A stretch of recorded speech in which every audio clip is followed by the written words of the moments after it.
Queen Elizabeth II has died at Balmoral at the age of 96. She'd reigned for 70 years and was the nation's longest-serving monarch. Buckingham Palace said she died peacefully this afternoon.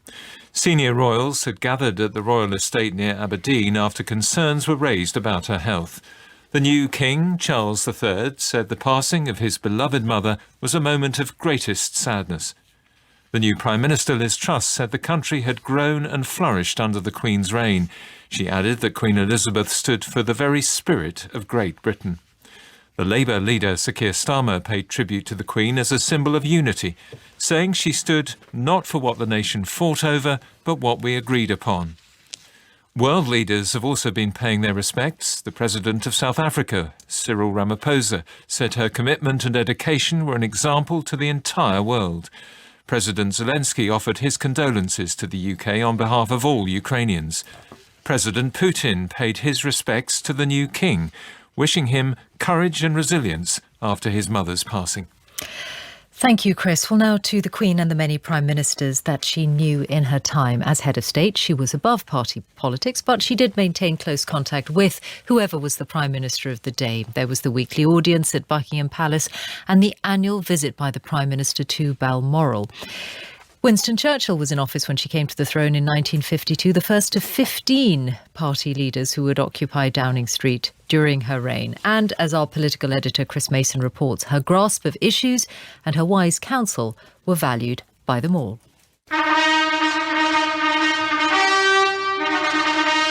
The state opening of Parliament, pageantry, tradition, continuity, the connection between the head of state and democracy.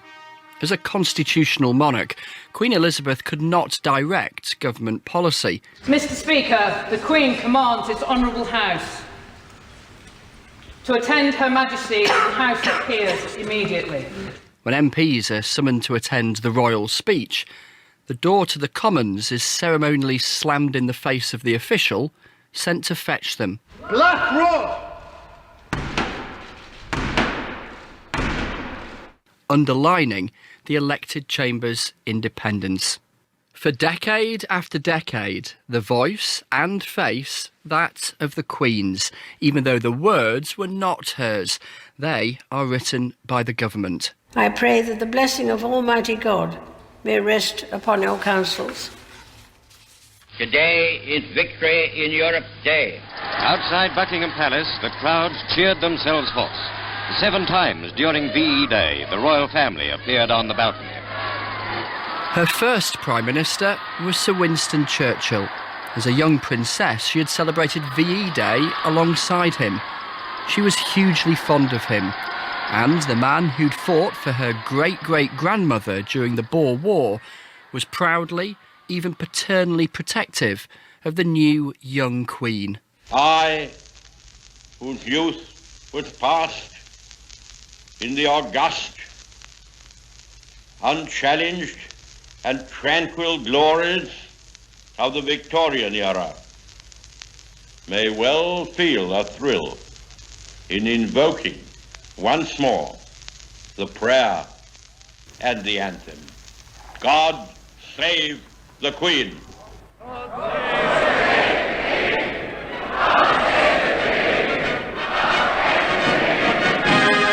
Sir Anthony Eden ordered British forces to secure the Canal Zone, and it was part of their task to try to avoid civilian casualties.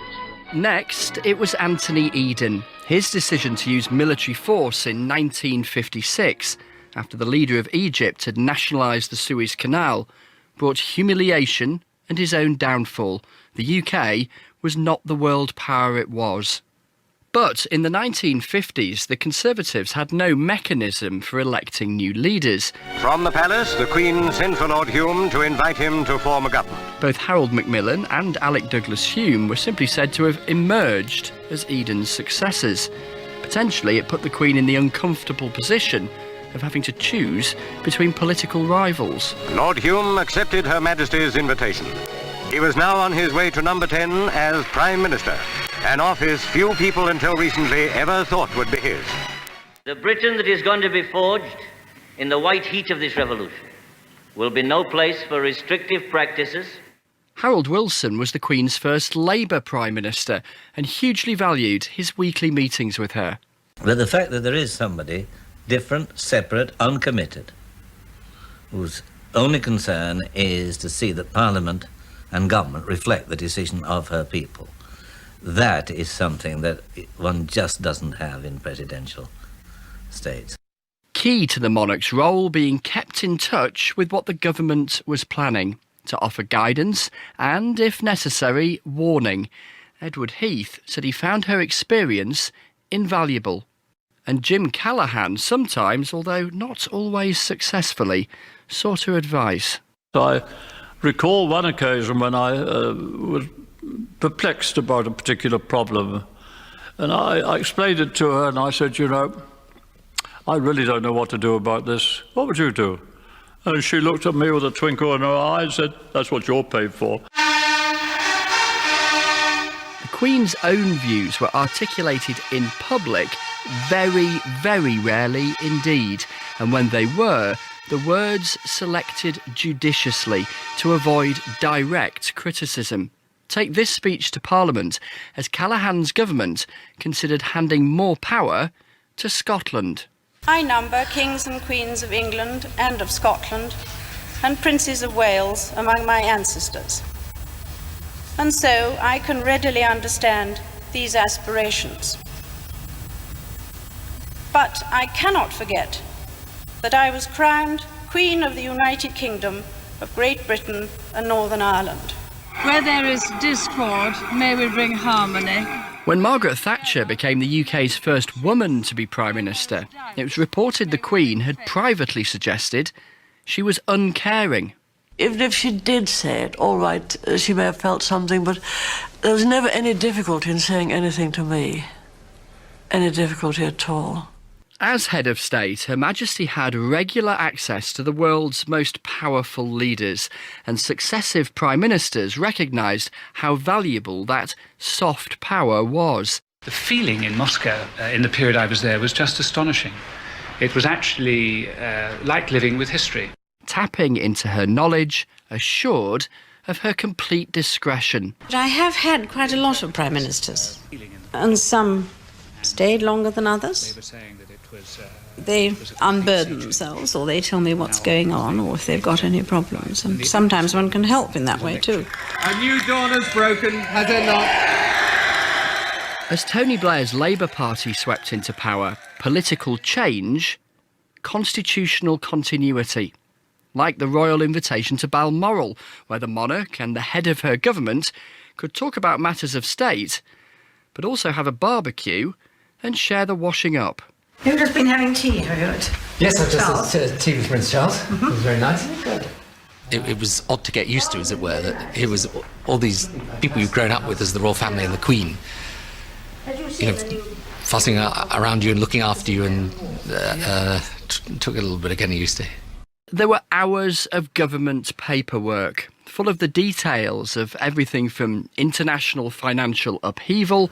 In extraordinary times, with financial markets ceasing to work, the government cannot just leave people on their own to be buffeted about. To an independence referendum in Scotland. If you don't like this government, it won't last forever. But if you leave the United Kingdom, that will be forever. About which she asked voters to think carefully.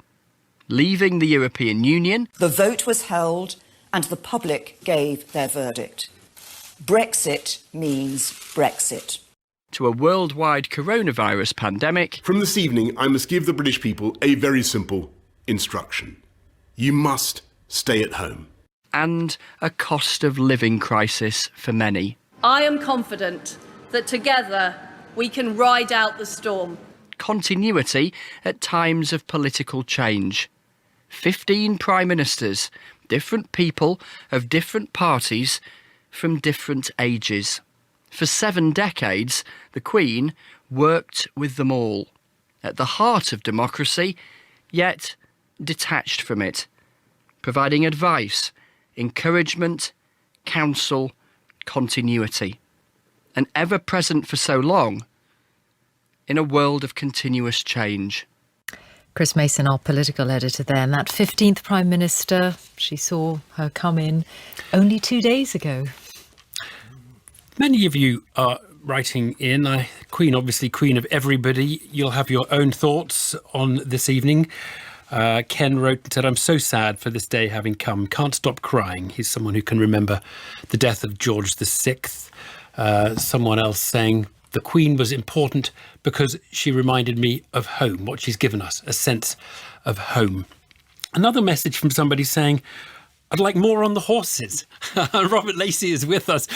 They were the thing that was most important to her, the correspondent says. Horses and hounds. Is that right? Is that? I think just about the last official photograph issued of her was with two of her fell ponies. Do you remember? Even just a few weeks ago. She loved riding. I think it was because it gave her real freedom. She was very, very proficient as a rider, and actually, looking through the history of the sport of kings or queens, she actually, when you look back, Charles II, Edward VII or whatever, she was the most successful monarch ever at horse racing. And she did it by breeding her own horses. She didn't buy them. And I've had the good fortune to look at some of her handwritten pile of 20 handwritten letters she wrote to one of her trainers. And some people, as they get older, spend all their time thinking about crossword puzzles. She thought about which horse would be best mated with the next, and then what name to give it. And there are letters full of Oriole. Should we try this? Because, I don't know if you know, when you breed a horse, the name of the new horse must have something from the dam and the sire. Ah, okay. So it was like a crossword for her to work out the clever names that combined the names of the horses. The horses that produced them. Robert, thank you. Now, bringing you up to date here, Parliament is going to be gathering at noon tomorrow, and that will be to hear tributes to Her Majesty. It's also going to reconvene for a rare Saturday sitting for further tributes and reflections. We can talk to Harriet Harman, Labour MP for Camberwell and Peckham, mother of the House, the longest-serving female MP, first elected back in 1982. Harriet Harman, thank you for joining us this evening and your thoughts on this sad night for the nation. Well, I think that what we're seeing is the end of what I really feel has been 70 years of constitutional alchemy, because the relationship between Queen Elizabeth and Parliament and government was so closely woven together. You know, her role was to underpin the system, but she never intervened in it. And I think that she reflected British values, but she never meddled in government policy. And to be able to do that so sure-footedly and deal with all those prime ministers with an uncanny sense of how she was to perform her role, even if sometimes they didn't know how to perform theirs, was really remarkable. Yeah, remarkable duration of time. To what extent do you think Parliament will now be together? The nation will come together for this period of mourning?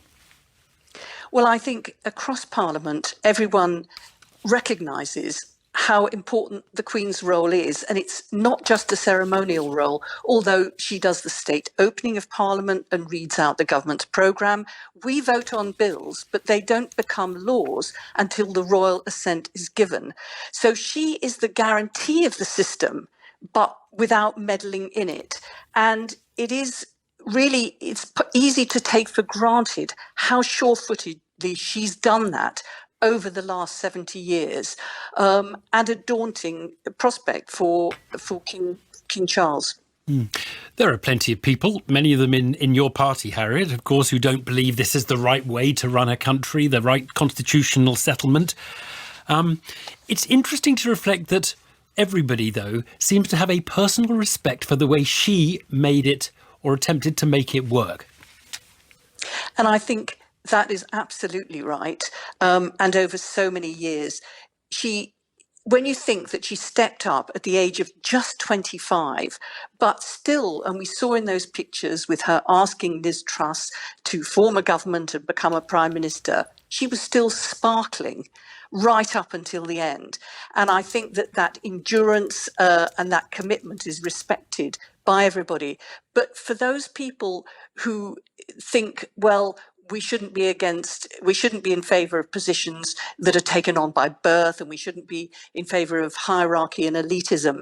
The fact of what has happened over the last 70 years is that Parliament has been enabled to do its job with her underpinning the system and reflecting British values, but never overstepping the mark. She didn't shy away. She didn't avoid controversy by shying away from things. She did her role to the full, but she did her role and was an encouragement for us to do ours.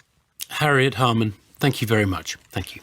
You're listening to a special programme across BBC Radio after the death of Her Majesty the Queen. Before we go live to Buckingham Palace, there are just many marks of respect and gestures of respect from around the world. EU flags are at half-mast in Brussels. President Biden has said that flags on all government buildings and US embassies around the world will be at half-mast until the Queen's funeral. There are buildings lit up overseas with Union flags, Dansk in Poland, for example. The Church of England's prayer that it has issued on the death of Her Majesty includes the words, "May her example continue to inspire us." And our colleague Paddy O'Connell has been outside Buckingham Palace for a few hours now. Paddy, describe the scene. Well, Michelle, it's been a great privilege to be here, and it's not my first time, but it's a unique feeling to reflect on all of my life, as many listeners will know, with one head of state. She's gone from rationing to furlough. People have been talking to me about the 1950s. She's gone from Churchill to Truss. And of course, people have been talking to me about the pictures of her looking beaming on Tuesday in Balmoral. So we weren't expecting it. Everyone in their family talks about this. Elderly parents, people of 96, you know nature's going to take its course, but there's still a sense of shock. And of course, just great feeling of uncertainty. We are a country at a crossroads. I think your guests have been reflecting that, Michelle. Yes, but the more you think about her life, Paddy, it does seem very fitting, doesn't it, that the end came in a place she really loved, and that 2 days ago we saw her, standing there greeting a new Prime Minister. Well, I think the anecdotes that have been coming about behaving in Balmoral in the way that she wanted to be treated as a neighbour, not just as the monarch. That's where she loved to be. As many Scottish, if not more Scottish, family members in her bloodline than English. And so much news is coming. It's worth thinking about down here, miles away. The last time "God Save the King" was uttered out here was February 1952. And of course, I have heard a few people trying out that phrase for the first time in half a century. And it's been, all of us wondering about the news that's coming in. And I'm at the Victoria Memorial, and just the sense of history, all these young people around me in their teens, and they're sitting on the Victoria Memorial, which was built to honour her death in 1901. And someone's holding a Union flag on top of as high up as they can get. There's so many young people around me here, Michelle. Paddy, thank you very much. Paddy O'Connell at Buckingham Palace. It's 10 to 10. Through this special programme, we've been sporadically bringing you some little sequences of history, the Queen in her own words and the words of people around her. It's clear the news of the Queen's death is being felt all over the world. In addition to the UK, head of state in 14 countries, she devoted much of her life to the preservation of ties between the Commonwealth. The significance of her international role was enshrined in the Commonwealth Oath, the Coronation Oath. Will you solemnly promise and swear to govern the peoples of the United Kingdom of Great Britain and Northern Ireland, Canada, Australia, New Zealand, the Union of South Africa, Pakistan, and Ceylon, and of your possessions and the other territories to any of them belonging or pertaining, according to their respective laws and customs? I solemnly promise so to do. Within months of the coronation, the Queen and Prince Philip embarked on a world tour. It lasted from November 1953 to May 1954, covering 44,000 miles. And that year, she made her Christmas Day address from New Zealand. What is really important to me is that I set out on this journey in order to see as much as possible of the people and countries of the Commonwealth and Empire, to learn at first hand something of their triumphs and difficulties, and something of their hopes and fears. At the same time, I want to show that the crown is not merely an abstract symbol of our unity, but a personal and living bond between you and me. The Queen kept an interest in international affairs all the way through, including her interest more than the broadening of the Commonwealth and the diminishing British Empire. To mark the 25th anniversary of the United Nations Charter in 1970, she spoke to politicians in Westminster Hall of the importance of upholding peace around the world. The struggle to make the ideals of the Charter become a reality must go on. The debates on human rights, so that the standards of human conduct can be raised, must continue. The development programs and the assault on world problems of overpopulation, hunger and poverty must be intensified. The peacekeeping activities which seek to protect mankind from potential conflict must be sustained. It is in the United Nations and in its work that we can all feel ourselves to be citizens of the world. Indeed, it is our only hope of controlling national passions, calming international tensions, and improving the conditions of all peace-loving people. Well, throughout her reign, she continued to be a prominent figure on the global stage, respected by world leaders. And after the end of apartheid and the release of Nelson Mandela, she visited South Africa in 1995 and spoke of the changes she'd seen. You have become one nation whose spirit of reconciliation is a shining example to the world. And I have come back to see for myself what is little short of a miracle. The events in South Africa of the last few years have helped to bring rays of sunshine to pierce the mist. May the sun shine ever brighter. Nkosi Sikoleli e-Africa. Well, the Queen's relationship with President Mandela was believed to have been warm and informal, and he referred to her as my friend Elizabeth. And you can see the international affection for her in the statements that have come from so many world leaders, lots of them in, adding in personal reflections. They are far from ordinary tributes. Our World Affairs editor, John Simpson, is on the line, and our royal correspondent, Johnny Diamond, is here in this studio. John, how would you characterise the many relationships and the time that she had on the international stage in these 70 years? Well, I watched the Queen at, I don't know, must have been about 6 or 7 Commonwealth conferences. And she always managed to kind of put people completely at their ease. They would start off of these conferences. Sometimes that were difficult in the 80s, for instance, a lot of difficulties between different members, particularly Britain and others, about South Africa.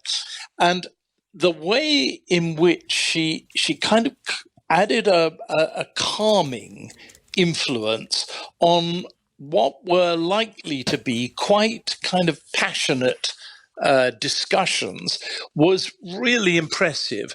And I remember the Zambian president, Kenneth Kaunda, saying to me beforehand, before he had his first meeting with the Queen, that he was really, really nervous.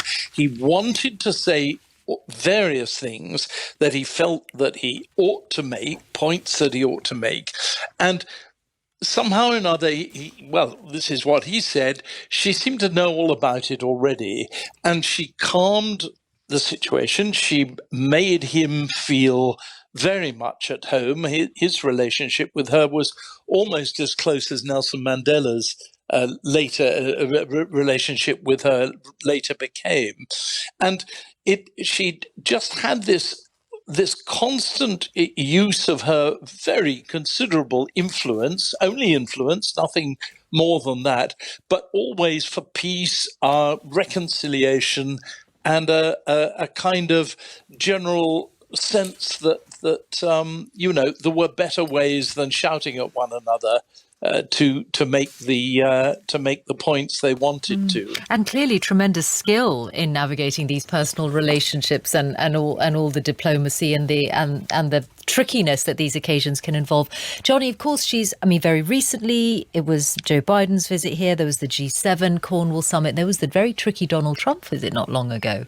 Yeah, I mean, there was a lot of talk about how it would be tricky. There was a lot of sort of activity on the streets, in particular in London, opposition to Donald Trump. In fact, it went terrifically well.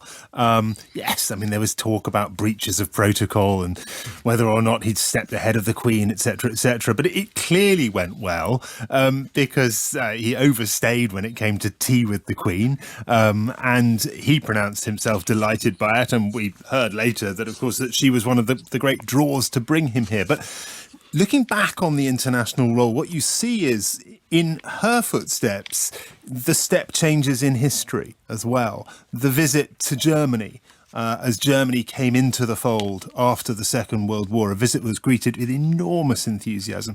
The visit to China in the 1980s, as China came into the international community. The visit to Russia, once the regime which had killed her relatives was out of power.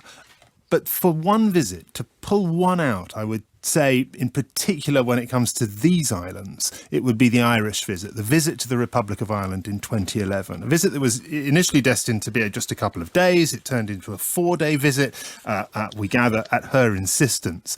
And a visit that visibly changed the relationship, a relationship that has been so troubled over decades and centuries, but visibly changed the relationship between Britain and Ireland. And that was the example of her being able to do what politicians could not. Yeah. John, going back to South Africa, there were also those, very tricky times at the Commonwealth in the apartheid years. Very difficult indeed. Almost at one or two stages seemed about to pull the Commonwealth apart. It never actually did, because I don't think anybody wanted to kind of face up to the Queen and say, we don't want to come back to this kind of meeting. So, there again, she had that very calming influence. And, it isn't just a question of a figurehead being kind of led around by senior officials. Johnny Diamond was absolutely right just then about Ireland and about her staying twice as long as it was planned for her to do. She absolutely insisted, I think against the advice of some of the people, at any rate, around her, that she should go to the Garden of Remembrance in Dublin, where, the people of 1916, the Irish, at any rate, heroes of 1916 were commemorated. And that was her determination, not just a kind of a gentle wish, but actually a realization that for her to go there was going to change everything. Yeah. And indeed it did, and it has done to this day. Yes. John Simpson, our World Affairs editor, Johnny Diamond, our royal correspondent for now. Thank you to you as well. And of course, she was incredibly well-travelled, wasn't she? So many countries. I mean, she stopped only in recent years, but she absolutely did diplomacy in action, not just at a distance. Times have a beautiful quote, actually. I cannot lead you into battle. I do not give you laws or administer justice, but I can do something else. I can give you my heart and my devotion to these old islands and to all the peoples of our brotherhood of nations. It's coming up to 10 o'clock now. You're listening to a BBC News special. I am stepping out. Jim Naughtie will be taking over.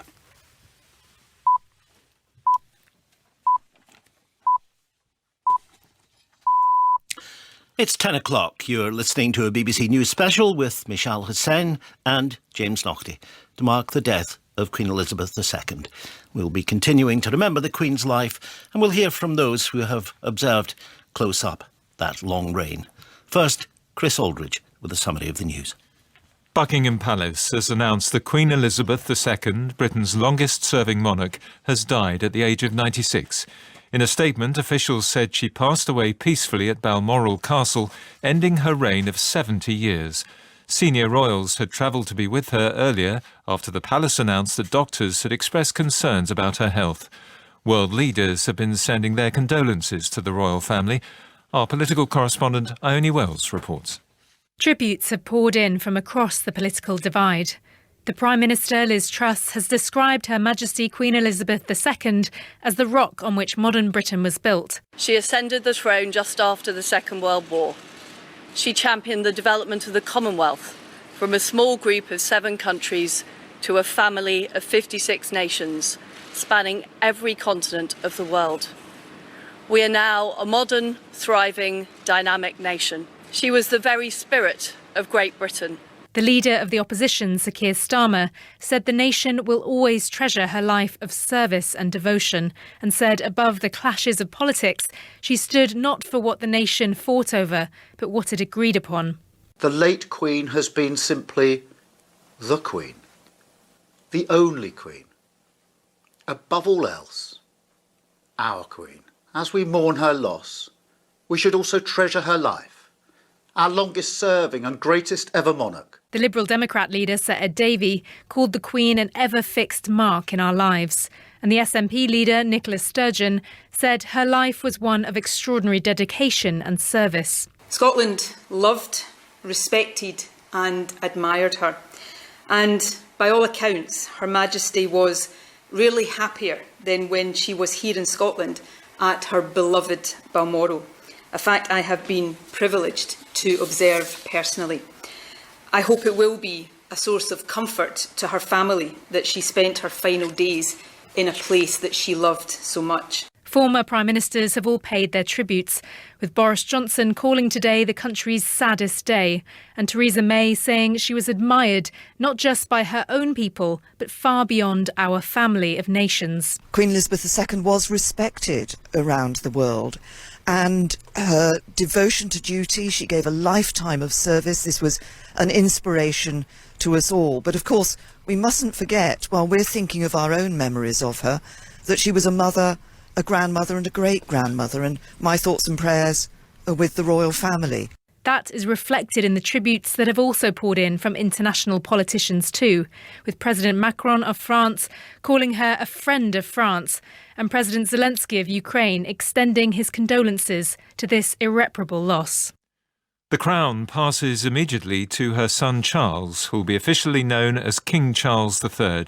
He said his mother's death was a moment of great sadness for him and his family, and that her loss would be deeply felt around the world. This evening, 2 members of Buckingham Palace staff posted the formal notice of the Queen's death on an easel on the railings outside. Crowds continue to gather and lay flowers there as people mourn her death and reflect on her long life. These visitors gave their reaction. She was a wonderful lady. She dedicated her whole life to the nation, and we could just thank her for it. It's devastating. She's going to be missed by so many people. She affected so many lives, and she was an absolutely amazing monarch. She meant everything to me, my family, a sense of community, loyalty. The news of the Queen's death has shocked people not just in the UK but around the world, where 14 other countries had her as head of state, including Australia, Canada and Jamaica. The Canadian Prime Minister Justin Trudeau called the Queen one of his favourite people in the world. Pope Francis paid tribute to what he called her life of unstinting service. National flags are flying at half-mast, including at the White House, where President Biden described the Queen as a stateswoman of unmatched dignity. His spokeswoman, Karine Jean-Pierre, extended her condolences. The United Kingdom is one of our closest allies, and again, our hearts go to the people of the United Kingdom, to the Queen, and to her family. Planned strikes by rail and postal workers have been called off in response to the Queen's death. Stoppages were due to be held on the 15th and 17th of September. And Royal Mail workers, members of the Communication Workers Union who walked out this morning, have cancelled the second day of their strike tomorrow. Chris Aldridge, thank you. You're listening to a BBC News special following the death of the Queen. And our royal correspondent, Johnny Diamond, is with me. Johnny, we've had a great deal of reflection on the Queen's life and what she brought to the country in the last few hours. Let's look ahead for a moment at what's likely to happen over the next few days.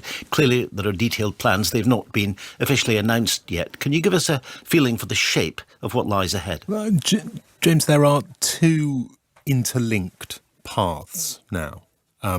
There is one which reflects the mourning for the life of the Queen.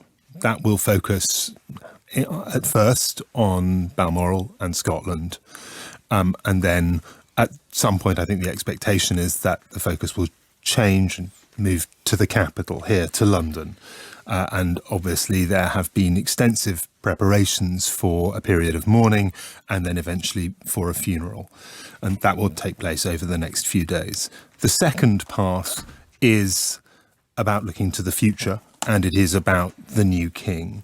I think there is an expectation we will hear from the king. Obviously, he gave a statement pretty quickly after the death of the Queen was announced, but I would think we will hear from the king. And there will be a focus, I think, on continuity of the crown and a settling in of the head of state. The link between them is, of course, the mourning, which is both focused on the Queen, but also is felt by the king. And I think we will see that as a part of the continuity, but also a reflection of the personal loss that the king feels. So it will be a busy time, without any doubt, over the next few days. And it will be a time where we hear both about the life of the Queen, the mourning, the death of the Queen, but also get an understanding of the future that is to come. It's interesting you make the point about the link between, as it were, the statecraft of the transition to the king's realm from what went before, as distinct from, the sense of mourning and the family grief for a mother, grandfather, grandmother and great-grandmother. Although from the nation's point of view, the fact that the Queen was 96, lived a long and productive life to the end. Goodness me, she was giving a Prime Minister the seals of office 2 days before she died. So there is a sense in which it's not a tragic death. It's a death that will touch people very deeply. When they see a picture or hear her voice of some event that they've been at or they've seen, it will no doubt pierce them quite sharply. But there is a sense that it's a preparation for the next phase. Yeah, it is very different from the death of her father, which very few of our listeners, of course, will remember. Yeah. But he was taken from her and taken from the nation really rather unexpected. In his early 50s. Indeed. The Queen, as we know, was 96. And as you say, had led a very, very full and productive life. And perhaps to the envy of some, had remained very active, really, to the end, as you say, really, until 2 days ago, 1 day ago. So, yes, that, I think, means there will be perhaps more of a sense of appreciation of the decades that have come before and less of the sense of shock and the stunned nation that there was in the death of her father, King George VI. Johnny, for the moment, thanks again. It's 9 minutes past 10. Let's look back at some of the tributes that have been paid today in these hours since we had news of the Queen's passing from our political leaders. The Prime Minister Liz Truss addressed the nation shortly after Buckingham Palace announced the news. We are all devastated by the news that we have just heard from Balmoral. The death of Her Majesty the Queen is a huge shock to the nation and to the world. Queen Elizabeth II was the rock on which modern Britain was built. Our country has grown and flourished under her reign. Britain is the great country it is today because of her. She ascended the throne just after the Second World War. She championed the development of the Commonwealth from a small group of 7 countries to a family of 56 nations, spanning every continent of the world. Through thick and thin, Queen Elizabeth II provided us with the stability and the strength that we needed. She was the very spirit of Great Britain, and that spirit will endure. Today the crown passes, as it has done for more than 1,000 years, to our new monarch, our new head of state, His Majesty, King Charles III. With the King's family, we mourn the loss of his mother, and as we mourn, we must come together as a people to support him, to help him bear the awesome responsibility that he now carries for us all. We offer him our loyalty and devotion, just as his mother devoted so much to so many for so long. And with the passing of the second Elizabethan age, we usher in a new era in the magnificent history of our great country, exactly as Her Majesty would have wished, by saying the words, "God save the King." And the new king, Charles III, is expected to address the nation tomorrow. More tributes now. Scotland's First Minister Nicola Sturgeon paid this tribute on behalf of the people of Scotland. Like everyone across Scotland, the United Kingdom, indeed the world, I feel a deep sense of sadness on the death of Her Majesty the Queen. On behalf of the people of Scotland, I offer my sincere and heartfelt condolences to the King, the Queen Consort and to the entire royal family. There will be many opportunities in the coming days to reflect fully on the Queen's extraordinary life and service.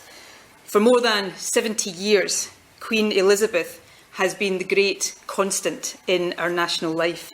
She has inspired us, on occasion comforted us, and always personified values we hold dear. And the Welsh First Minister, Mark Drakeford, said this.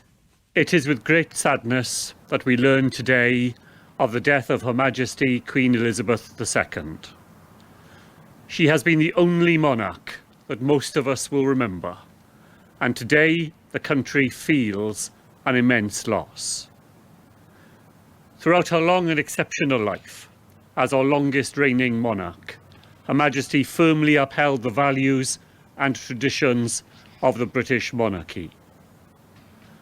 On behalf of the Welsh Government and people in all parts of Wales, I offer our deepest condolences to all Her Majesty's children and their families on this sad occasion. Mark Drakeford, the First Minister of Wales. We're now joined by Sir Nicholas Soames, former Conservative MP, of course, and grandson of Sir Winston Churchill, the Queen's first Prime Minister. And Sir Nicholas, you will have memories as a young boy of the relationship that your grandfather had with the young Queen. Well, good evening, Jim, on a very black day indeed. Yes, I do. I mean, I can't pretend that I ever saw them together, because I didn't. But my grandfather, as you know, absolutely revered the Queen. He saw in her the sort of birth of a new Britain after the Second World War, the new Elizabethan age, as he christened it. And all his hopes and all his most cherished hopes actually were vested in her, I think. And they have been triumphantly vindicated by a lifetime of impeccable service. It was an extraordinary coming together of a man whose life stretched back into the Victorian age, who'd, served in government during the First World War, who had then seen the country through the Second World War, of course. And here was this apparently fragile young woman put on the throne by two accidents, really. One, the abdication, and secondly, the early death of her father, probably hastened by the war, who suddenly found herself in a position where she was trying to find a voice to help to pull the country together after all those traumas, with a man who, was from a different generation, a different age. It was a a remarkable coming together, wasn't it? It was indeed, Jim. And of course, it's such an extraordinary thing, the telescope of history, when you think that the Queen's first Prime Minister had charged on a horse with a sword at the Battle of Omdurman, while her present Prime Minister wasn't even born when she ascended the throne. And Churchill himself served 6 of the kings and queens of Britain. And I'm older than you are, Jim, I think. Just. We've only ever known one queen. Yes. And we've only ever known one monarch. And I've grown up in the shadow of that monarch. Well, of course, this is the point that people have been making, for the last several hours, that for most people in the country, save those who are a good deal older than you or I, Sir Nicholas, have only known this glue that has helped to hold the country together without making a single political misstep in all those years. Now, you were a practising politician to some extent, still are, and so you know how easy it is in the rocks and shoals of politics just to slip and make a fool of yourself and fall over and have to pick yourself up and so on. Here she was, treading some of the most treacherous waters between nations, between fractious political leaders in the Commonwealth, in Europe, with Ireland, everywhere else, and hardly a foot out of place. No, never a foot wrong, and navigating, as you say, the most extraordinary difficulties and complexities, particularly in the Commonwealth and of course domestically. And I think it's one of the greatest things about the Queen's reign that she managed, in an era of brute celebrity, to retain a sort of familiarity with her people at the same time as being the mystique of the monarchy. Well, that is quite an extraordinary achievement, isn't it? Yeah, it's an exceptional achievement. And really, over 70 years, I think it is remarkable. And she did it by just being very, very, very good at what she did. And that, of course, is the example and the challenge for King Charles III, a close friend of your own, whom you've known for many, many years, and whom you admire, for what he will take from his mother's example.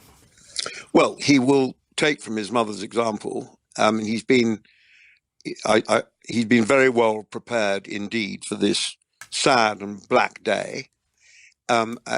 He will observe, of course, all the conventions of monarchy, and I expect him to do a really brilliant job. I think he will do it very well, but he undoubtedly will need the support of the whole country. And I thought what the Prime Minister said herself was very, very good. I thought that she struck exactly the right note, and we need to support King Charles III as he ascends to the throne.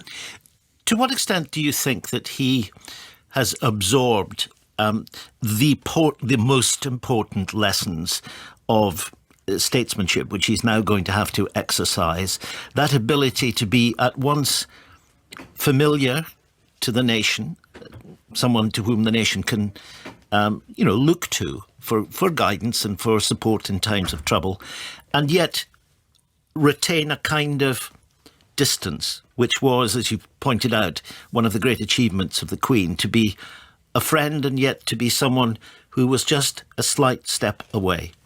Yes, I think that's a very good description of it, Jim. And the answer is that he will, because he knows very, very well what are the conventions of the monarchy.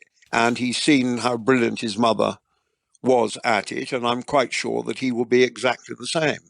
And it's well known that the Prince of Wales holds strong opinions on many of them. Indeed, he's been years ahead of lots of people on endless issues. Mm. But when he becomes, and now he is the king, clearly, he's in a different space altogether, and there can be no question of the expression of those views in the same way. It just won't happen. It changes.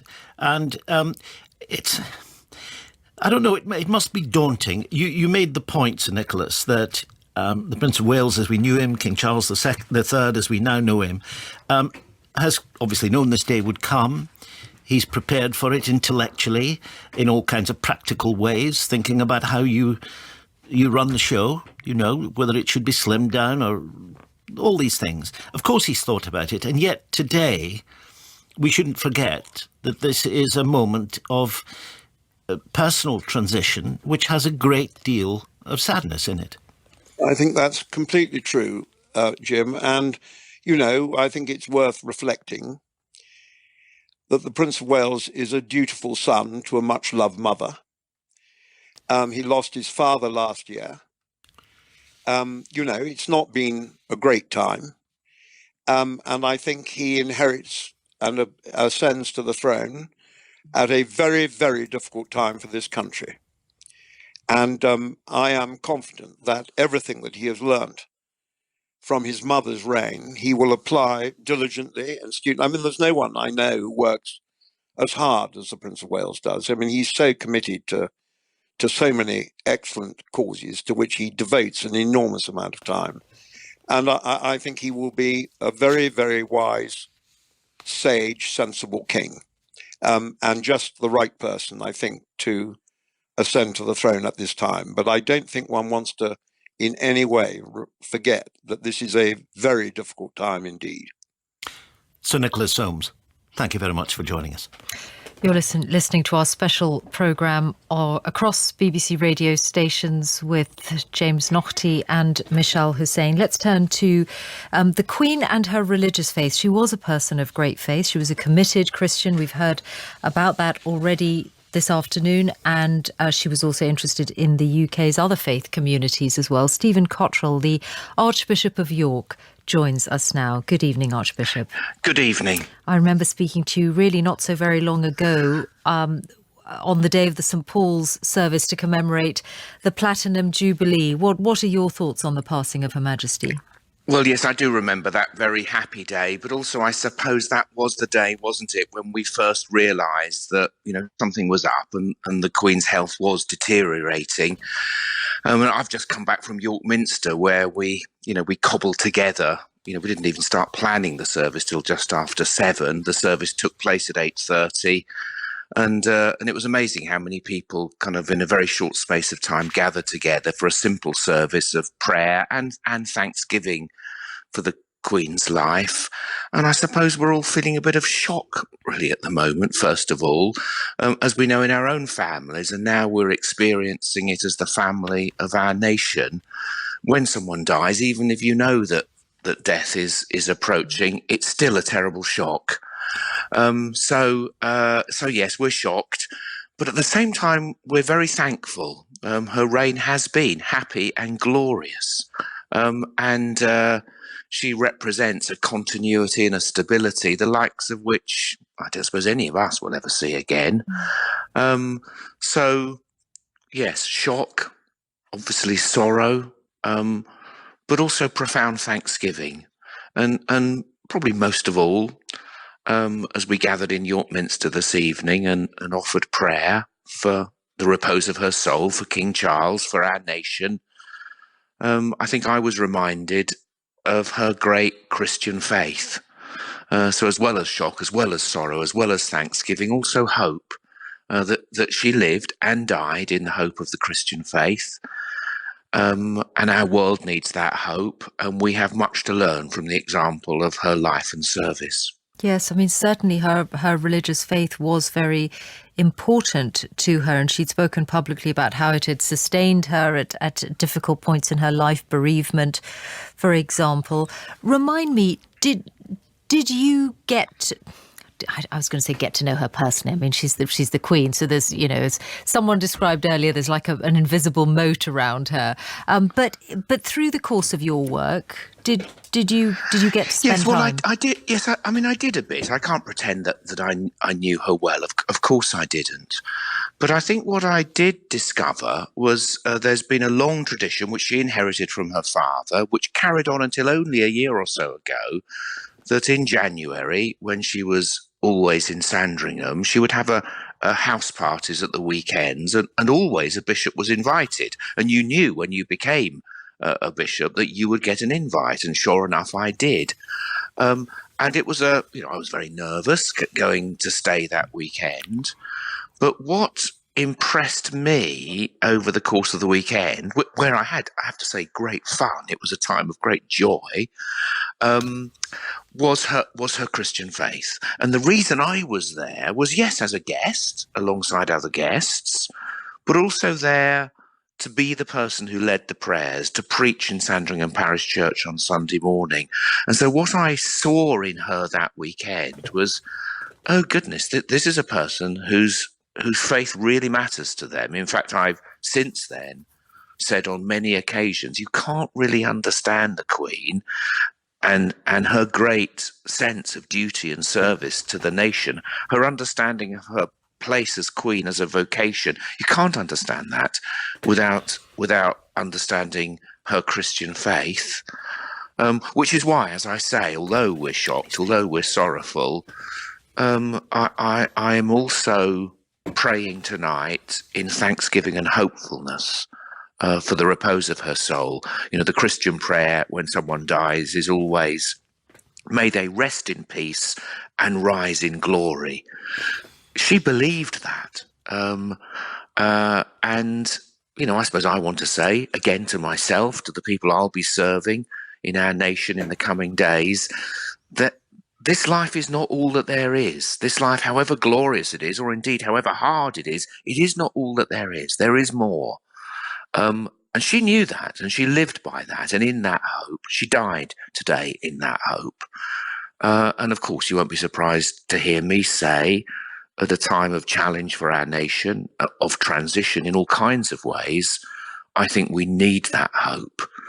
And I hope, therefore, that as people remember and honour her life and her service to our nation, and I know people will want to do something with their shock and sorrow and their thanksgivings, the doors of our churches will be open. I don't just mean the Church of England, every denomination. And as I say, people were gathering in York Minster this evening. I know that thousands and thousands of people will come to our churches in the coming days. And I would say, come. Whatever your faith, whether you don't even think you have any faith, if you just need to come to a place where sorrows and joys can be taken seriously, come. There's a line that stood out to me in the prayer that the Church of England has issued this evening. May her example continue to inspire us.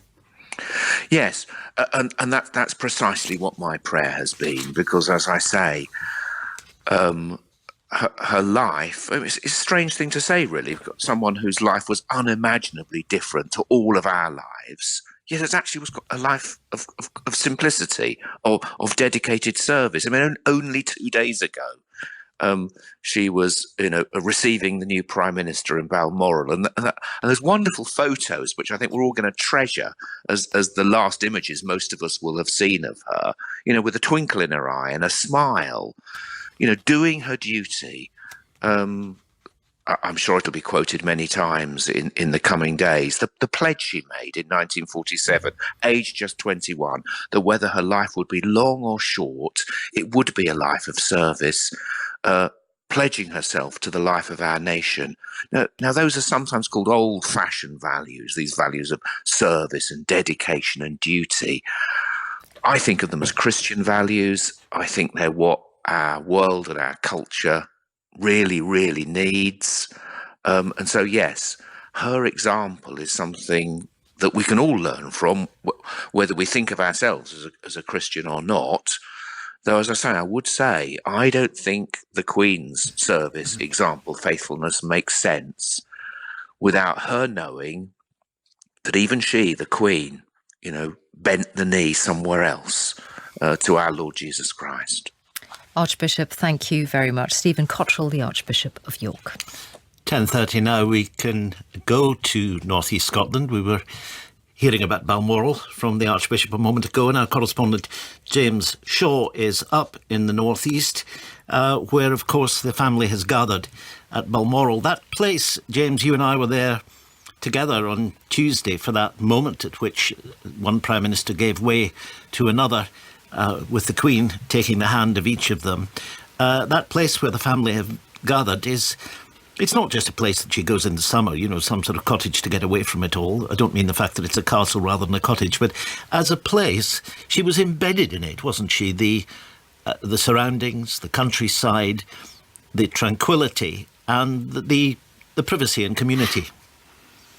Yeah, all aspects, Jim, I think, of that place were significant for her, and many aspects of it she enjoyed. Walking in the countryside, having family barbecues in the grounds of the castle. It was a place, you're right, that she treasured, and of course there is this long royal tradition started by Queen Victoria and Prince Albert in the 19th century of it being a holiday home for the royal family, and she honoured that tradition and she enjoyed it, and it seems that she preferred to be in this corner of northeast Scotland in preference to perhaps almost anywhere else in the world. And one thing I thought, you said there, of course, Jim, that we were both outside Balmoral on Tuesday, and that was one of the really striking things I thought about this week, the fact that we saw those still photos of the Queen with the new Prime Minister Liz Truss,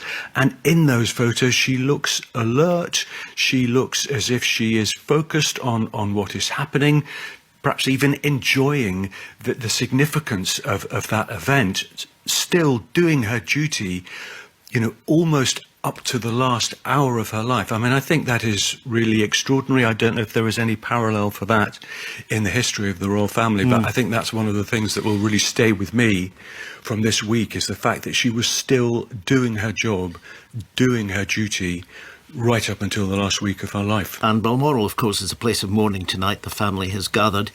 Her children, her grandchildren are there. And we think that the King, King Charles III, and the Queen Consort will make their way to London tomorrow morning. Is that your understanding?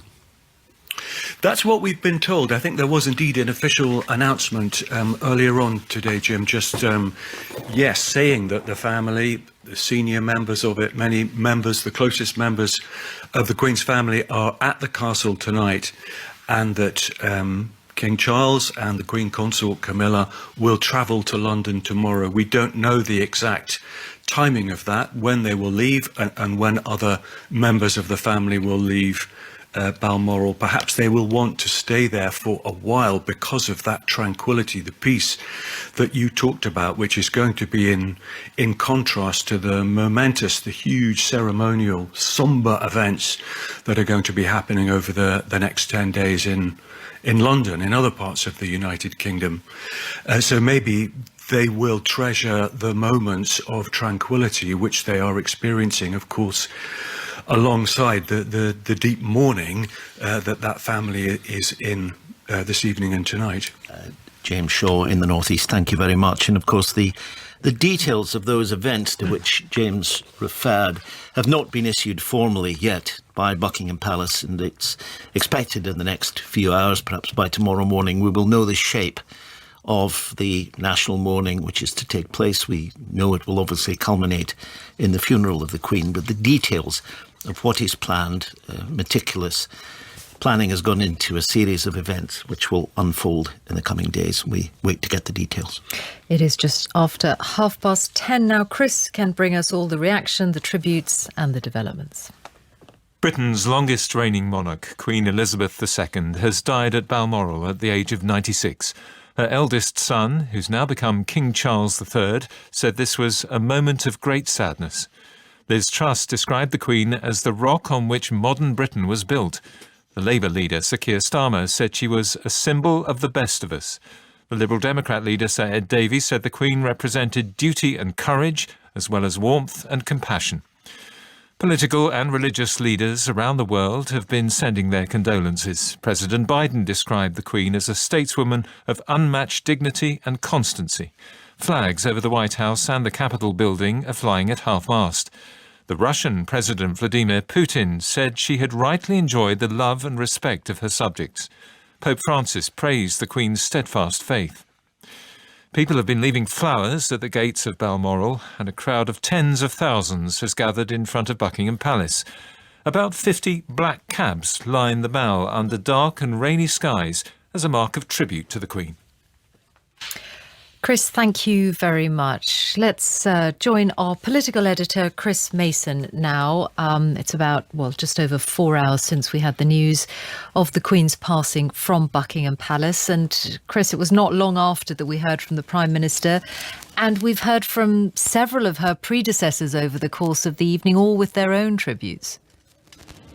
That's right, yeah. And so many of them focusing on those one-on-one moments. One of the privileges of being Prime Minister, the audiences that Prime Ministers have with the monarch once a week, usually in person at Buckingham Palace, in many ways illustrating the difference between the noise and hullabaloo of Westminster. That's the nature of political argument and debate, and then being able to contrast that with a trip to the palace in order to have a conversation, informal and crucially in private and with assured discretion, about matters of state. And for 14 of the 15 Prime Ministers who enjoyed those audiences so regularly, of course Liz Truss. Yeah. Chris, we're going to leave it there with you because, as everyone listening will have heard, the line was not great. But let's just take a moment to take a long and detailed look back on the Queen's life. It was a life which was full of public service. That is something she committed herself to at an early age, and her devotion to that was as strong and unwavering at the end as it had been early on. She carried out her duties with honour and dignity, and in return she received respect and admiration. Here's our royal correspondent, Nicholas Witchell. She wasn't born to be Queen, yet she became Britain's longest-lived and longest-reigning monarch. Across the decades, as society changed fundamentally, Elizabeth II was a constant and, for many, a reassuring symbol of national unity. It was a life, above all, which was guided by her sense of duty, something she'd first referred to in a broadcast at the age of 21. I declare before you all that my whole life, whether it be long or short, shall be devoted to your service and to the service of our great imperial family to which we all belong. Elizabeth Alexandra Mary Windsor was born on the 21st of April 1926. She was the first child of the then King's second son, the Duke of York. 10 years later, Princess Elizabeth's life was transformed when her uncle, King Edward VIII, abandoned the throne to marry the American divorcee Wallis Simpson. The throne passed to her father, who became George VI. The early years of George's reign were dominated by the Second World War. Elizabeth was expected to play her part. With her younger sister Margaret, Elizabeth broadcast a message to children evacuated overseas. When peace comes, remember, it will be for us, the children of today, to make the world of tomorrow a better and happier place. My sister is by my side, and we are both going to say good night to you. Come on, Margaret. Good night, children. Good night, and good luck to you all. When she was 18, Elizabeth joined the Auxiliary Territorial Service, the women's branch of the British Army. As the war drew to a close, she joined other recruits learning how to drive and service military vehicles. This is the BBC Home Service. The end of the war in Europe was officially announced by Mr. Churchill at 3 o'clock this afternoon. Hundreds of thousands of people packed in the space in front of Buckingham Palace. The dense sea of faces, they stretch away down the mall as far as you can see. In May 1945, when crowds gathered outside Buckingham Palace to celebrate the end of the war in Europe, Elizabeth slipped out to witness the scenes on London's streets. I remember lines of unknown people linking arms and walking down Whitehall. All of us just swept along on a tide of happiness and relief. I think it was one of the most memorable nights of my life. By then, Princess Elizabeth had fallen in love with Lieutenant Philip Mountbatten. He was nominally a Prince of Greece, though of largely Danish extraction, who was serving in the Royal Navy. The relationship had developed over several years. Their wedding in November 1947 was described by Winston Churchill as a flash of colour in grey post-war Britain.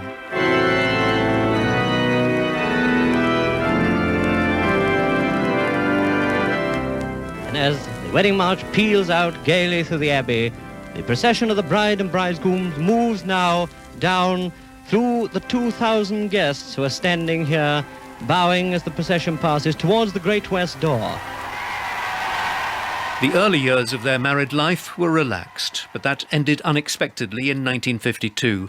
Her father, George VI, died while Elizabeth was in East Africa. It was in Kenya, at the Royal Hunting Lodge, that the news of the king's death reached his daughter. When she returned from a night in the forest, it was to learn that she is now the Queen, acceding to her father's throne immediately. There is no break in the continuity of the British monarchy. Elizabeth's coronation the following year was televised. It was watched by millions. O God, the crown of the faithful, bless, we beseech thee, this crown, and so sanctify thy servant Elizabeth, upon whose head this day thou dost place it for a sign of royal majesty. The moment of the Queen's crowning is come.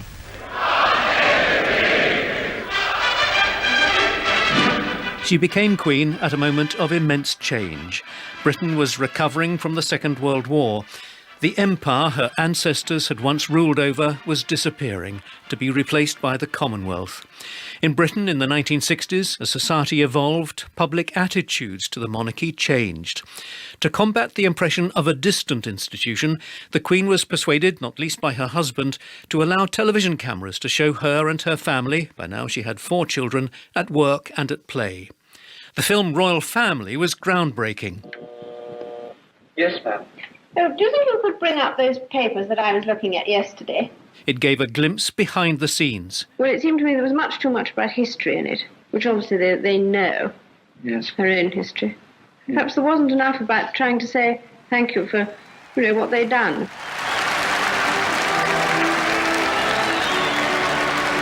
A decade later, in 1977, the Silver Jubilee was celebrated with street parties, pageants and fireworks. Britain's respect for the monarchy was affirmed. In 1981, a disturbed youth fired 6 blank shots as she rode to the Trooping the Colour ceremony on Horse Guards Parade. A year later, a man was imprisoned for breaking into her palace bedroom. Away from such dramas, the Queen enjoyed being a constitutional monarch. She had the right to be consulted by her ministers, to advise and to warn. She took it seriously, adroitly handling the political side of her reign and her weekly meetings with her prime ministers. In the 1990s, the Queen allowed the cameras back in. This time, the focus was much more on her work. She spoke about her duties and the nature of her life. If you live in this sort of life, you live very much by tradition and by continuity. You know exactly what you're going to be doing 2 months hence. Or this is what the younger members find difficult, is the regimented side of it. By 1992, there'd been fairy tale royal weddings and painful separations. To cap it all, there was a fire at Windsor Castle, a grimly appropriate symbol of a family and an institution facing difficulties. Suffering from a sore throat, the Queen admitted in a speech that it had been a difficult 12 months. 1992 is not a year on which I shall look back with undiluted pleasure. In the words of one of my more sympathetic correspondents, it has turned out to be an annus horribilis. This is BBC Radio in London.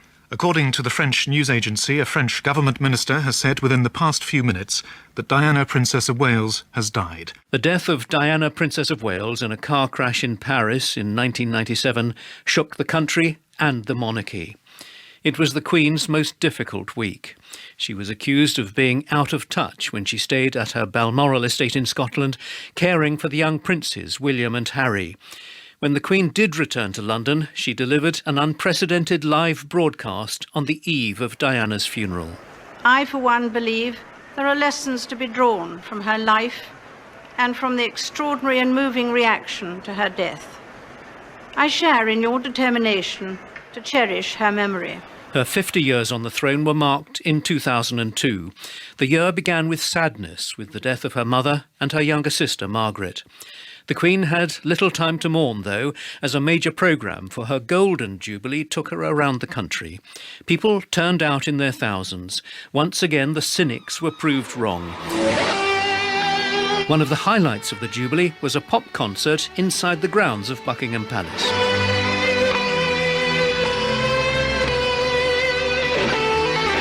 Three years later, the once unthinkable became a reality. Prince Charles married his long-term companion, Camilla Parker Bowles.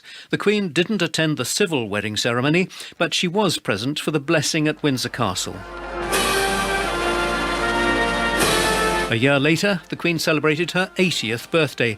It was an opportunity to reflect on life as an octogenarian. As one gets older, birthdays seem to come round quicker.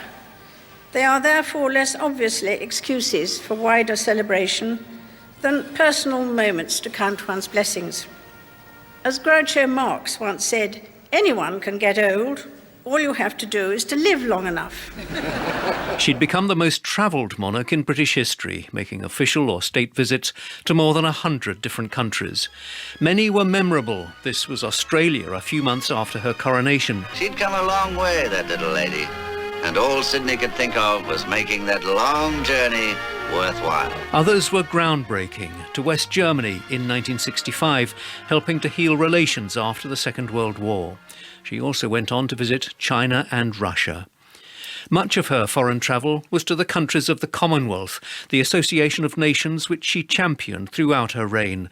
Her role as head of the Commonwealth was of great importance to her, and her fellow feeling with African leaders opposed to the apartheid regime in South Africa helped to overcome tensions within the Commonwealth in the 1980s. Gardnora, Ankartes Generalta, Tarigeg, In May 2011, the Queen made one of the most significant state visits of her long reign when she became the first British monarch to travel to the Irish Republic since the country gained independence from the United Kingdom.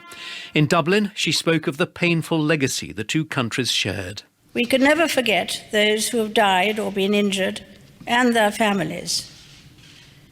To all those who have suffered as a consequence of our troubled past, I extend my sincere thoughts and deep sympathy.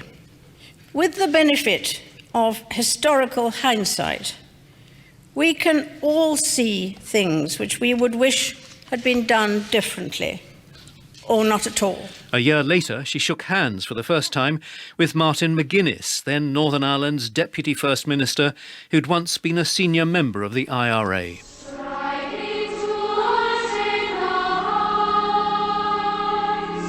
In June 2012, a national service of thanksgiving was held at St Paul's Cathedral to mark the Queen's Diamond Jubilee. A month later, at the opening of the London Olympics, she played herself in a spoof James Bond film. Good evening, Mr. Bond. Good evening, Your Majesty. By now she was a mother, a grandmother and a great-grandmother, and in September 2015 she became Britain's longest-serving monarch when she surpassed the length of Queen Victoria's reign. It wasn't something, the Queen said, that she'd ever aspired to.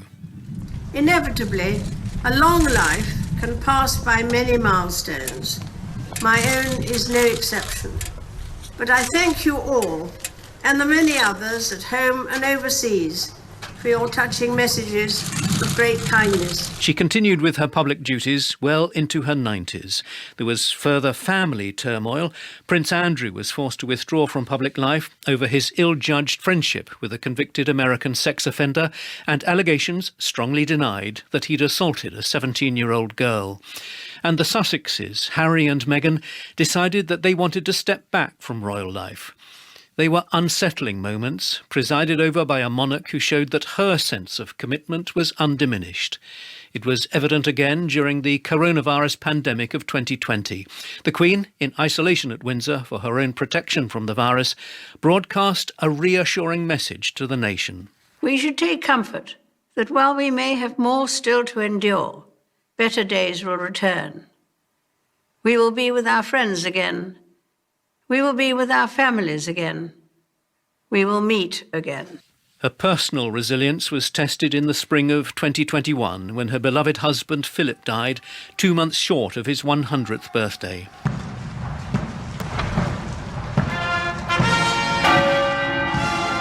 At his funeral within Windsor Castle, curtailed by the social distancing requirements of the pandemic, the Queen seemed a solitary figure. But despite the great sadness of the loss of her husband of 73 years, there was never any question of her withdrawing from the path of duty. She marked the 70th anniversary of her accession to the throne, a record no other British monarch had achieved, in February 2022. By then it was apparent that she was rather more frail physically than before. Her doctors had advised her to take things a little easier. Light duties was the expression used by the palace. In a message to mark her 70 years on the throne, she said she was grateful for and humbled by the loyalty and affection she'd received throughout her reign. And she signed the statement, "Your servant, Elizabeth R." By June 2022, and the public celebration of her Platinum Jubilee, her declining health limited the events she could attend. There was, however, a delightful surprise, a pre-recorded appearance, a somewhat chaotic tea party with Paddington Bear. Perhaps you would like a marmalade sandwich. I always keep one for emergencies. So do I. I keep mine in here. For later. This was a monarch at peace and enjoying herself. On the final day of the Jubilee celebrations, there was a final appearance on the balcony of Buckingham Palace.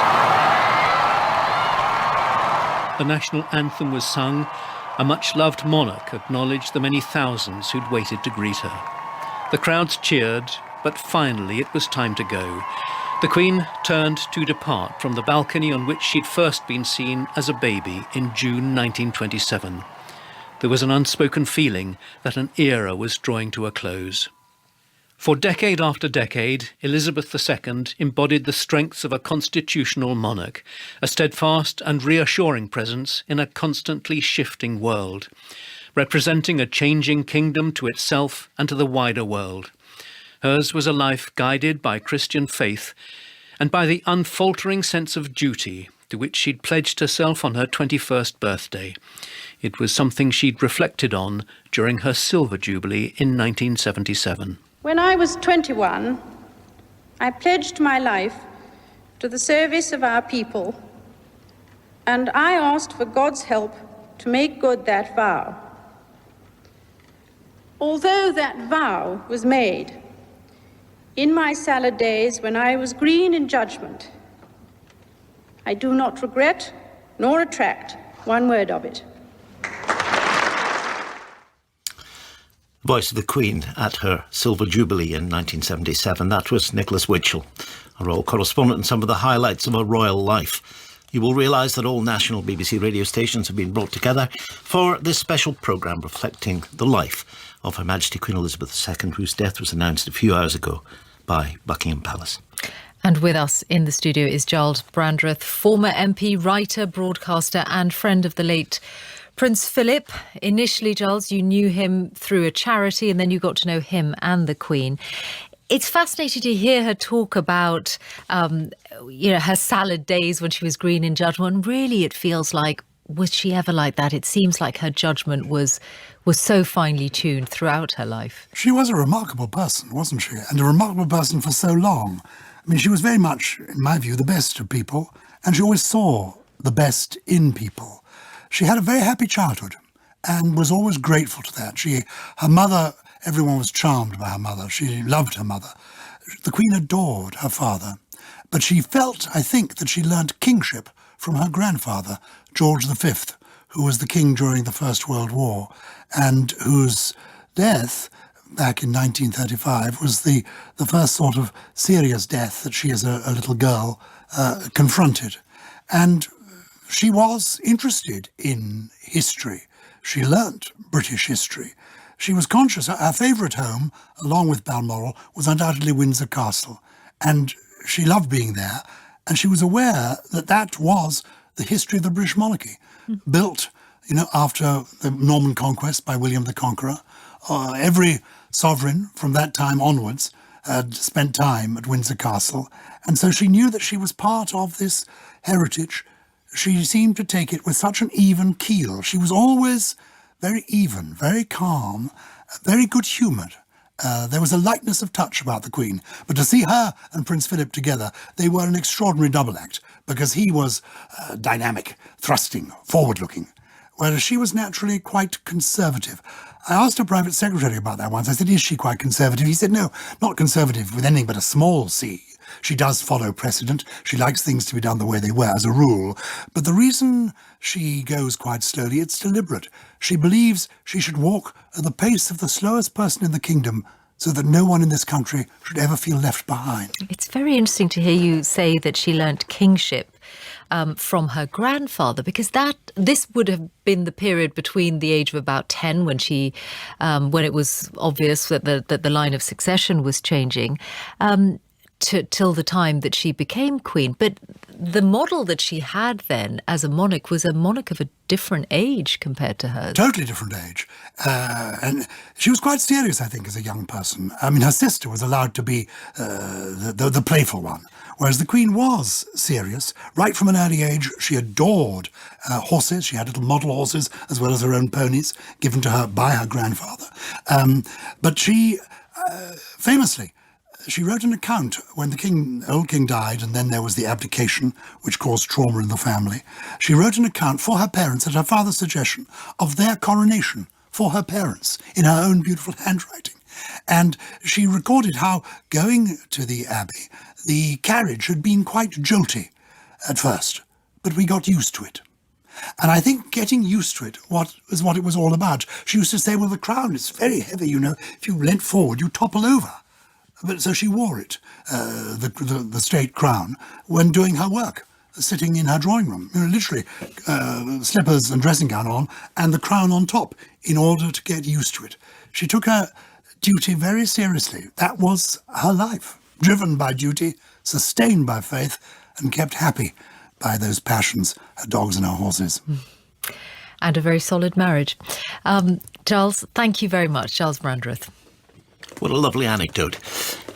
We're going to go to Balmoral now. Giles was mentioning Windsor and Balmoral, so tied up in the Queen's life. James Cook, our correspondent, is at the gates of the castle now. It will be dark and I dare say wet, James. And what developments do you expect in the morning when this first night has passed?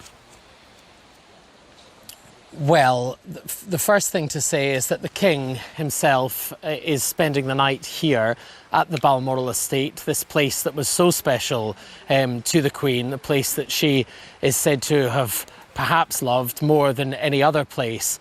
And as you rightly suggest, Jim, life here does continue, and the constancy is represented in the fact that the power has been transferred. It's been handed from Queen Elizabeth to King Charles, and indeed life continues on the estate as well. The River Dee continues to rush under Isambard Kingdom Brunel's bridge just a short distance from me here. The rain, as you suggested, continues to teem down, and tomorrow the wheels begin to turn, and we presume that at some point the King himself will travel to London.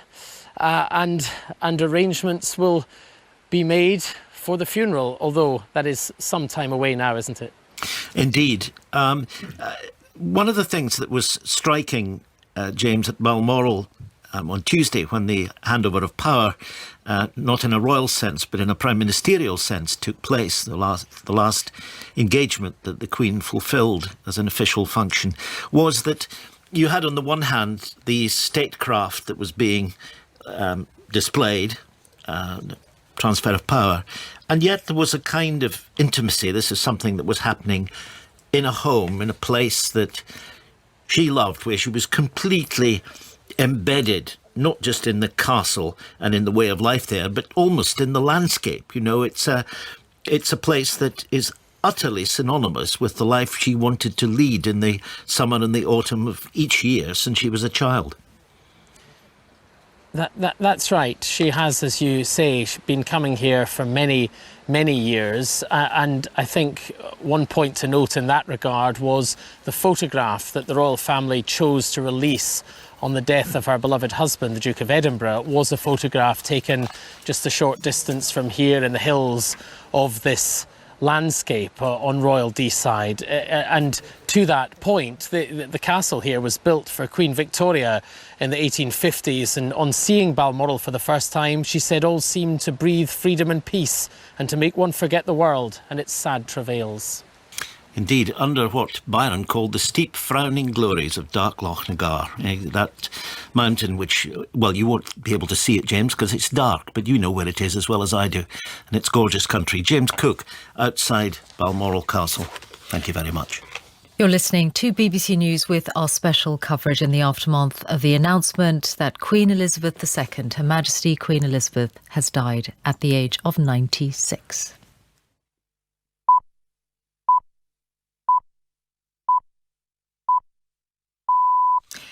This is BBC News with James Naughtie and Michelle Hussein, broadcasting on all the BBC's UK radio networks to mark the death of Queen Elizabeth II. We will continue to remember her life and to hear from those who have observed her long reign and seen her and have their own memories of her. First, though, to Chris Aldridge with a summary. Queen Elizabeth II has died at her Balmoral estate in Aberdeenshire. She was 96 and had served as head of state for 70 years. In a statement, Clarence House confirmed that the new king, the Queen's eldest son, would be known as King Charles III. He said the death of his much-loved mother was a moment of great sadness for him and his family. The Queen had 15 Prime Ministers during her reign, and every living one has paid tribute. Sir Tony Blair said her reign had been glorious and the country had lost its matriarch. David Cameron said no words could adequately express the sense of loss the nation would feel. Boris Johnson said it was the country's saddest day. Liz Truss, Theresa May, Gordon Brown and Sir John Major have also been remembering Britain's longest-serving monarch. She ascended the throne just after the Second World War. She championed the development of the Commonwealth from a small group of 7 countries to a family of 56 nations, spanning every continent of the world. We are now a modern, thriving, dynamic nation. She was the very spirit of Great Britain. Queen Elizabeth II was respected around the world, and her devotion to duty, she gave a lifetime of service. This was an inspiration to us all. But of course, we mustn't forget, while we're thinking of our own memories of her, that she was a mother, a grandmother and a great-grandmother, and my thoughts and prayers are with the royal family. It's the whole world that is in mourning tonight, because she was a compassionate, dedicated, wonderful public servant, and as we saw this week when she introduced and met a new Prime Minister, she served the people of this country right until the last. There was a great deal of amusement in them, there was a great deal of humour in them, there was a bit of gossip in them. And apart from that, the serious matters that were discussed, I think people would have been extraordinarily surprised if they realised the depth of information the Queen had. She was always extraordinarily well briefed, and those meetings with the Queen were one of the better parts of a Prime Minister's week. The leader of the largest party in Northern Ireland, Michelle O'Neill of Sinn Féin, said she was grateful for the Queen's significant contribution and determined efforts in advancing the peace and reconciliation process. The First Minister of Scotland, Nicola Sturgeon, and the First Minister of Wales, Mark Drakeford, have also paid their respects. On behalf of the Welsh Government and people in all parts of Wales, I offer our deepest condolences to all Her Majesty's children and their families on this sad occasion. Scotland loved, respected and admired her, and by all accounts Her Majesty was rarely happier than when she was here in Scotland at her beloved Balmoral, a fact I have been privileged to observe personally. I hope it will be a source of comfort to her family that she spent her final days in a place that she loved so much. Commonwealth leaders have been expressing their sadness. India's Narendra Modi said she was a stalwart of our times. South Africa's Cyril Ramaphosa said the pair had looked at letters she'd been sent by Nelson Mandela, who he said she had respected enormously. New Zealand's Jacinda Ardern and Canada's Justin Trudeau said it was a sad day for their countries. I know I speak for all New Zealanders in conveying our deepest sympathy to members of the royal family and condolences to King Charles III on behalf of the government and New Zealanders at this time of enormous loss. As her 12th Canadian Prime Minister, I'm having trouble believing that my last sit-down with her was my last. I will so miss those chats. She was thoughtful, wise, curious, helpful, funny, and so much more. Other world leaders have reflected on her 70-year reign. Micheál Martin said she had been a wonderful friend of Ireland. Russia's Vladimir Putin said she had authority on the world stage. And Ukraine's Volodymyr Zelensky said it was a heavy loss for Europe and the world. From all Ukrainians, I express sincere condolences to the royal family, the whole of the UK and the Commonwealth countries. Our thoughts and prayers are with you. The world's other royal families have been making statements too. Sweden's King Carl Gustaf said she had always been dear to his family. King Philippe and Queen Mathilde of Belgium said she was an amazing personality. And Spain's King Felipe said she would be remembered as one of the greatest queens of all time. Chris, thank you. Chris Aldridge there. Good evening. It is 11:05 and you're listening to a BBC News special with James Naughtie and Michelle Hussein. Before I turn to Johnny Diamond, our royal correspondent, I'm just going to read a little bit of President Macron's statement earlier because it has some really lovely lines in it. He writes of the Queen, the Queen of 16 Kingdoms loved France, which loved her back. This evening, the people of the United Kingdom and the Commonwealth are mourning their Queen. The people of France join them in their grief. She who stood with the giants of the 20th century on the path of history has now left to join them.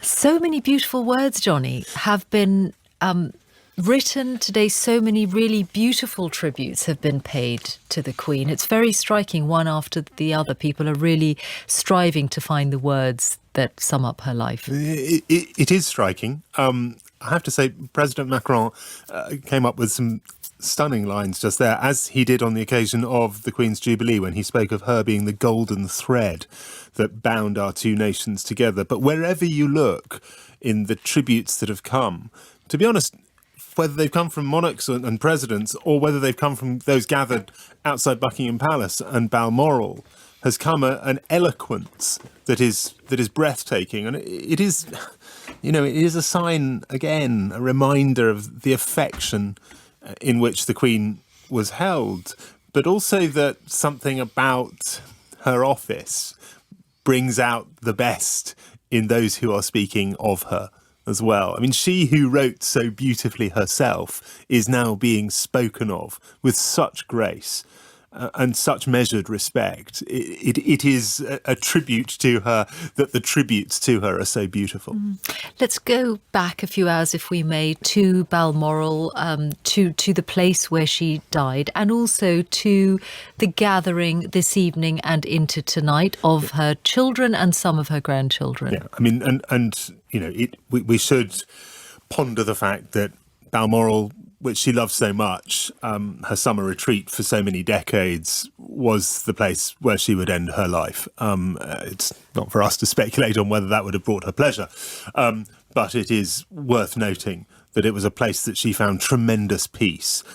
It was the sign, of course, that this was a much more serious condition than simply exhaustion.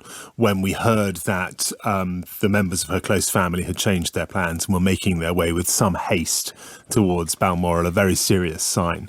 They are all still gathered there now, although Buckingham Palace, in its statement of the Queen's death, said that the new King and the Queen Consort would make their way to London tomorrow. And that is a sign and a reminder that this is more, obviously, than the death of a mother, a grandmother, a great-grandmother. This is the death of the head of state. And that position has now passed to the man we will now know as King Charles III. And so when he comes to London, yes, he will still be in mourning, and there will be reminders of that throughout the days to come. But he will also be a new head of state and a sign of the continuity both of the crown and of the nation it sits atop. Johnny, for now, thank you. continuity. Let's talk about that and history with historian Sir Simon Sharma, who, of course, has written a history of Britain and put the Queen's reign in that context. Simon, as you look at it, there are obviously chance elements to this, longevity, the moment at which she came to the throne by a series of chance events, really, the abdication in 36, the early death of her father in 1952, and yet what that 70 years did in the sweep of 20th century and indeed 21st century British history is quite remarkable, isn't it?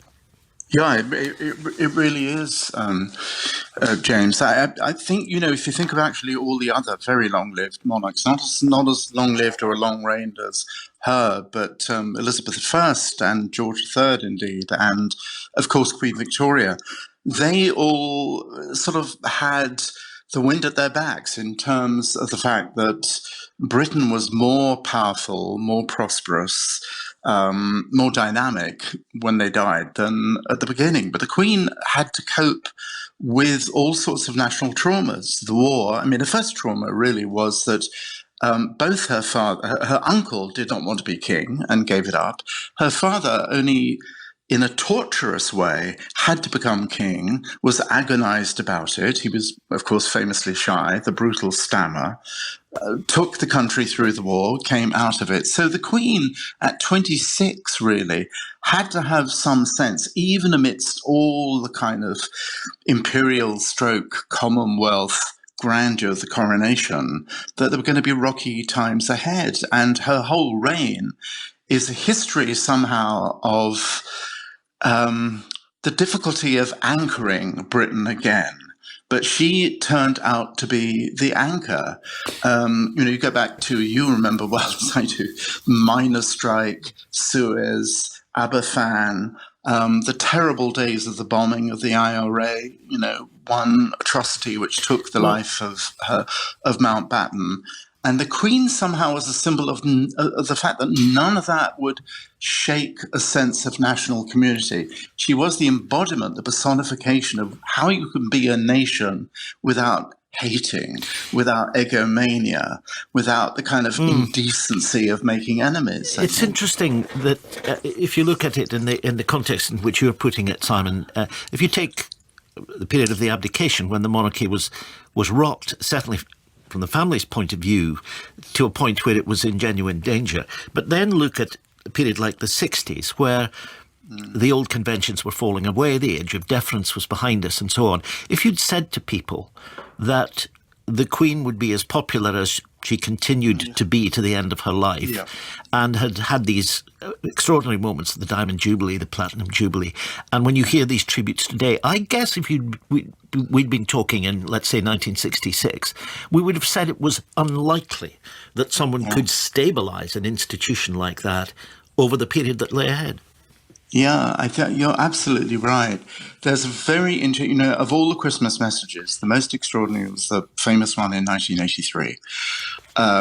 Margaret Thatcher, Prime Minister, where the Queen said two extraordinary things. She said, the problem of the world is and indeed within the Commonwealth, is the inequality of fortune between rich and poor nations. That, for a start, got the dander up, not just of Margaret Thatcher, but others, particularly, Powell. But she said something a little later in the Christmas broadcast, even more insightful. She said technology, because it was all about communication, James. She said technology is a wonderful thing, but technology doesn't make for comradeship, tolerance, and I don't think she used the words affinity. So she had, I think, from her daily experience, the sense in which all the kind of bright sharpness of the new world of technology, the internet just starting, fell short when it came to what a national community, particularly one that was constantly searching of where it wanted to be in the world, actually craved. She saw that every year, the garden parties, just going to visit, town halls and villages and hospitals and all the rest of it. She lived it. So she lived a belief that actually that something was missing from modernity, and she was there to supply it. And it was a kind of glue, wasn't it? Yeah. In social terms. Well, I think also in national terms, I mean, I think the great moment of the whole reign was in my view, was the Irish visit. You know, first of all, the visit it was extraordinary. The Dublin Castle speech, the visit, bowing her head at the Garden of Remembrance. Lord Mountbatten had been killed by an IRA bomb, then shaking the hand of Martin McGuinness a year later, I think it was, when she went to Belfast. And she said in her speech at Dublin Castle, we are all the product of history, which goodness knows she was. But there are times when you have to forget a little. I understand the pain of family sacrifice. There again, she had this fantastic instinct of saying even my family understands what other families go through. And sometimes we have to move beyond history. That was an extraordinary thing to do. Simon Sharma, thanks very much. Giles Brandreth is still with us in the studio. And of course, Giles, you knew her personally as well. You were behind the scenes. Where did all of this come from? The attitude, the example that Simon's describing? Part of it, of course, was her faith. Absolutely fundamental to her life was being sustained by faith, saying her prayers on her knees. She believed worship to her was central to her life. She would go on a Sunday morning to church privately and then be seen later going again to church for the public appearance. Faith was everything to her. So things like reconciliation and forgiveness, the things we were talking about in relation to Ireland, they were part and parcel of what she fundamentally believed.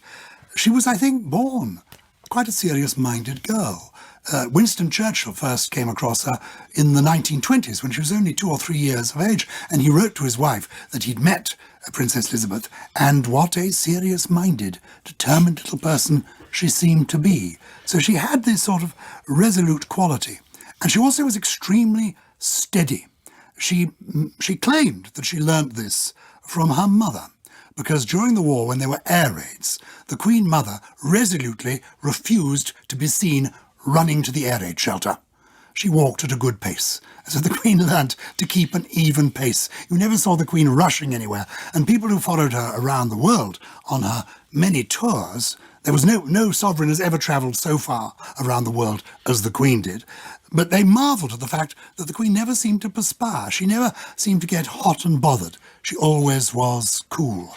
And a global figure, mentioning going around the world, in the news bulletin we talked about her 15 prime ministers. She never talked about her 15 prime ministers. She knew she'd had dozens. And she could literally, almost as a party piece, you could say, Ma'am, who's the Prime Minister of Zambia now? And she'd enjoy telling you. She was extraordinary. And of course, Monsieur Macron liked her. She spoke to him in French. In perfect French. I remember being in Paris at the time of the Platinum Jubilee, and Macron's, the president's speech and his references to the Queen were extraordinary, really. I mean, they were very eloquent. He has that gift. But they were genuine. And there was a ceremony of relighting the eternal flame under the Arc de Triomphe, which was extraordinarily touching, given all the comings and goings between Paris and London in the last few years for reasons which we know. She was the embodiment of world history. For somebody like Macron, she had known General Charles de Gaulle. Well, quite. When she was a teenage girl. Yes. Because he was the leader of the Free French based in London during the Second World War. She had met everybody and treated everybody as an equal. And she was a positive person. She took the role of being Queen seriously. She took, for example, the Order of the Garter seriously. This goes back hundreds of years. Honni soit qui mal y pense. Shame to him who evil thinks. She looked positively at everybody, wanted to see the best of everybody, and indeed she was the best of people, and I think as a consequence brought out the best in people.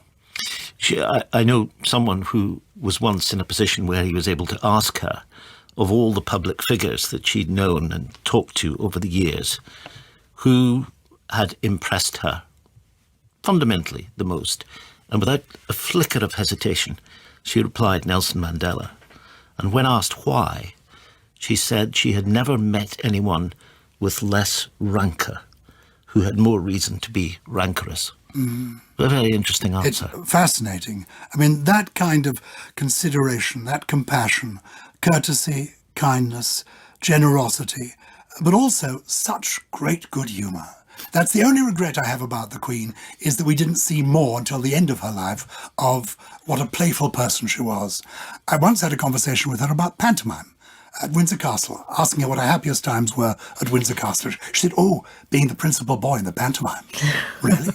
And she said she wouldn't mind having been an actress, but she became a queen. And towards the end of her life, we realised what a brilliant actress she would have been. I mean, my goodness. There she was with James Bond, and most recently with Paddington Bear. Yes, the taking of the marmalade sandwich out of the handbag was perfectly timed. It was, and I was working at the time of that with Dame Judi Dench. Dame Judi Dench said to me, "Oh goodness, she's so good. She's going to be doing people like me out of work." Charles, just to finish, talk a bit about the Queen and the late Duke and their relationship, what you observed of it, how they complemented each other. It was for her a lifetime's relationship. They were both great-great-grandchildren of Queen Victoria. It's often said that they met in 1939 at Dartmouth, at a naval event. That's not true. They met before then. They were cousins. They knew one another. But from that time, 1939 onwards, she really had eyes for nobody else. And because there was that invisible moat around the Queen, no one could be quite normal with her. The only people who really could be normal with her were her parents, her sister, and her husband. Nobody else, could say to the Queen, could call the Queen darling, except Prince Philip. And nobody could say to Prince Philip, "Oh, Philip, do shut up," except the Queen. And she did. Charles, thank you very much. Thanks for being with us, Charles Brandreth.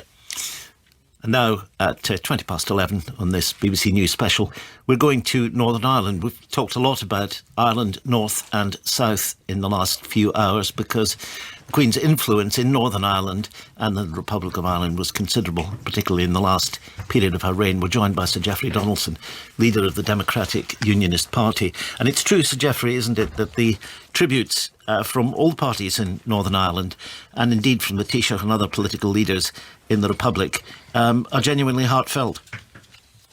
I think that's absolutely right. And when the history of this period is recorded, I think there will be a recognition of the significance of the contribution of Her Majesty the Queen, not only in the era of the peace process in the latter years of her reign, but also during the dark days of our troubled past in Northern Ireland. When Her Majesty visited Northern Ireland, I remember on the occasion of her Silver Jubilee, being invited as a school child to a special event where there were children from all kinds of backgrounds and all types of schools in Northern Ireland gathered to celebrate that particular occasion. But I think it was, and so during the Troubles, she came, she visited, she spent time with people, and I think that offered hope to many in Northern Ireland in those very dark days.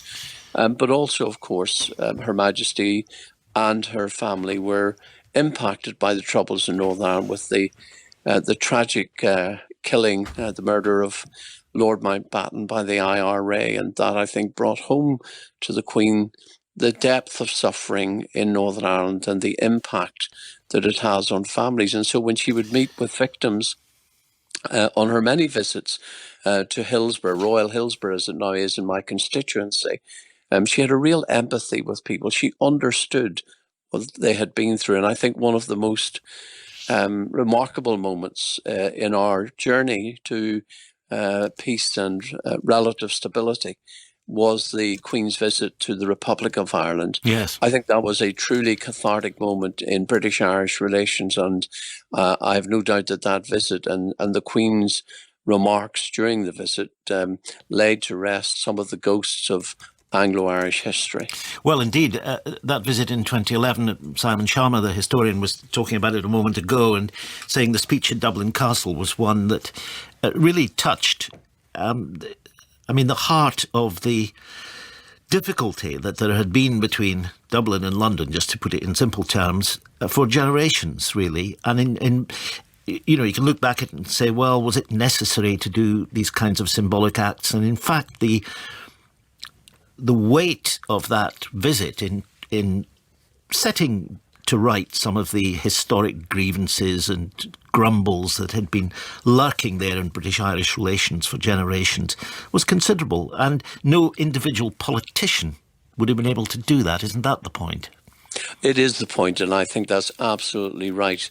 It wasn't just what the Queen said. It was the person who was saying it. It was, this wonderful woman who has been our sovereign, our head of state for so long, and symbolised for many on the island of Ireland. On the Unionist side, she is someone that we are intensely loyal to. She symbolises for us the embodiment of what it means to be British. But for others on the island of Ireland, of course, it is different.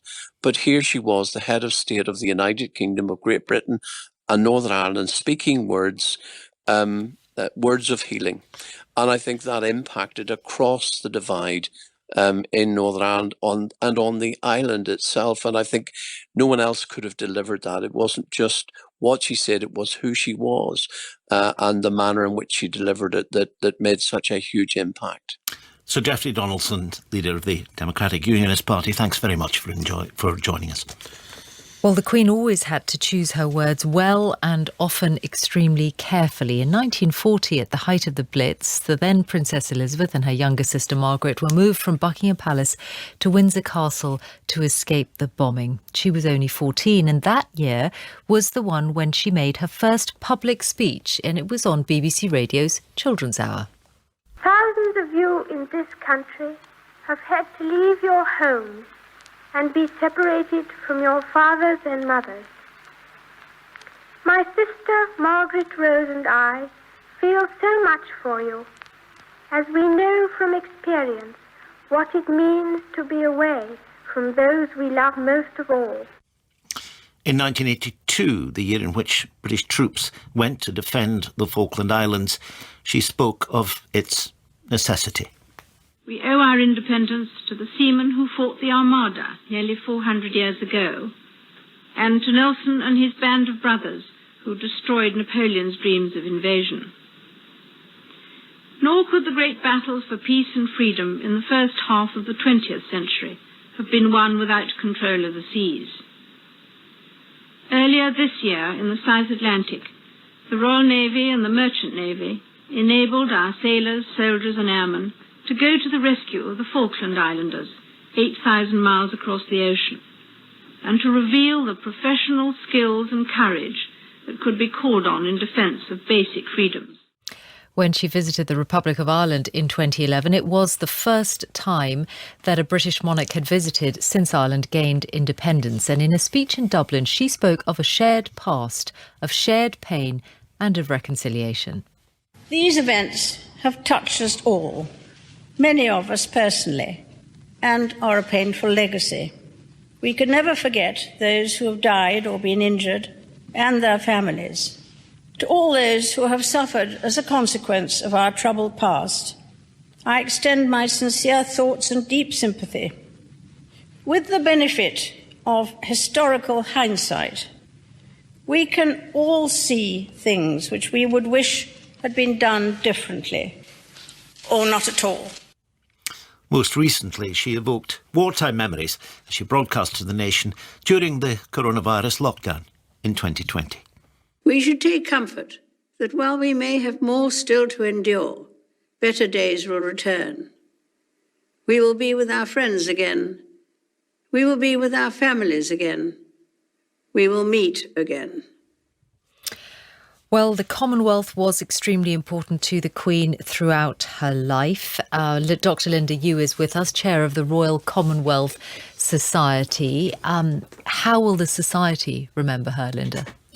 We're deeply honoured that she was our patron, and she was such a steadfast supporter of the charitable work of the Royal Commonwealth Society. We're actually the oldest society dedicated to the Commonwealth, but it wasn't just us. It was also about 250 other charities in the Commonwealth that she supported. And we were extremely honoured, I think, by her passion and her active engagement. Sometimes we think, well, she's a patron of so many things. How actively involved could she be? And I can say that in my time, I have been struck by how much she cared about, for instance, achieving pan-Commonwealth commitment to the Queen's Commonwealth Canopy, which is a project that we led where every Commonwealth country has committed to protecting some forests in perpetuity in her name. And I still remember every year we run the Queen's Commonwealth Essay Competition, which is an annual writing competition, the oldest in the world for school children.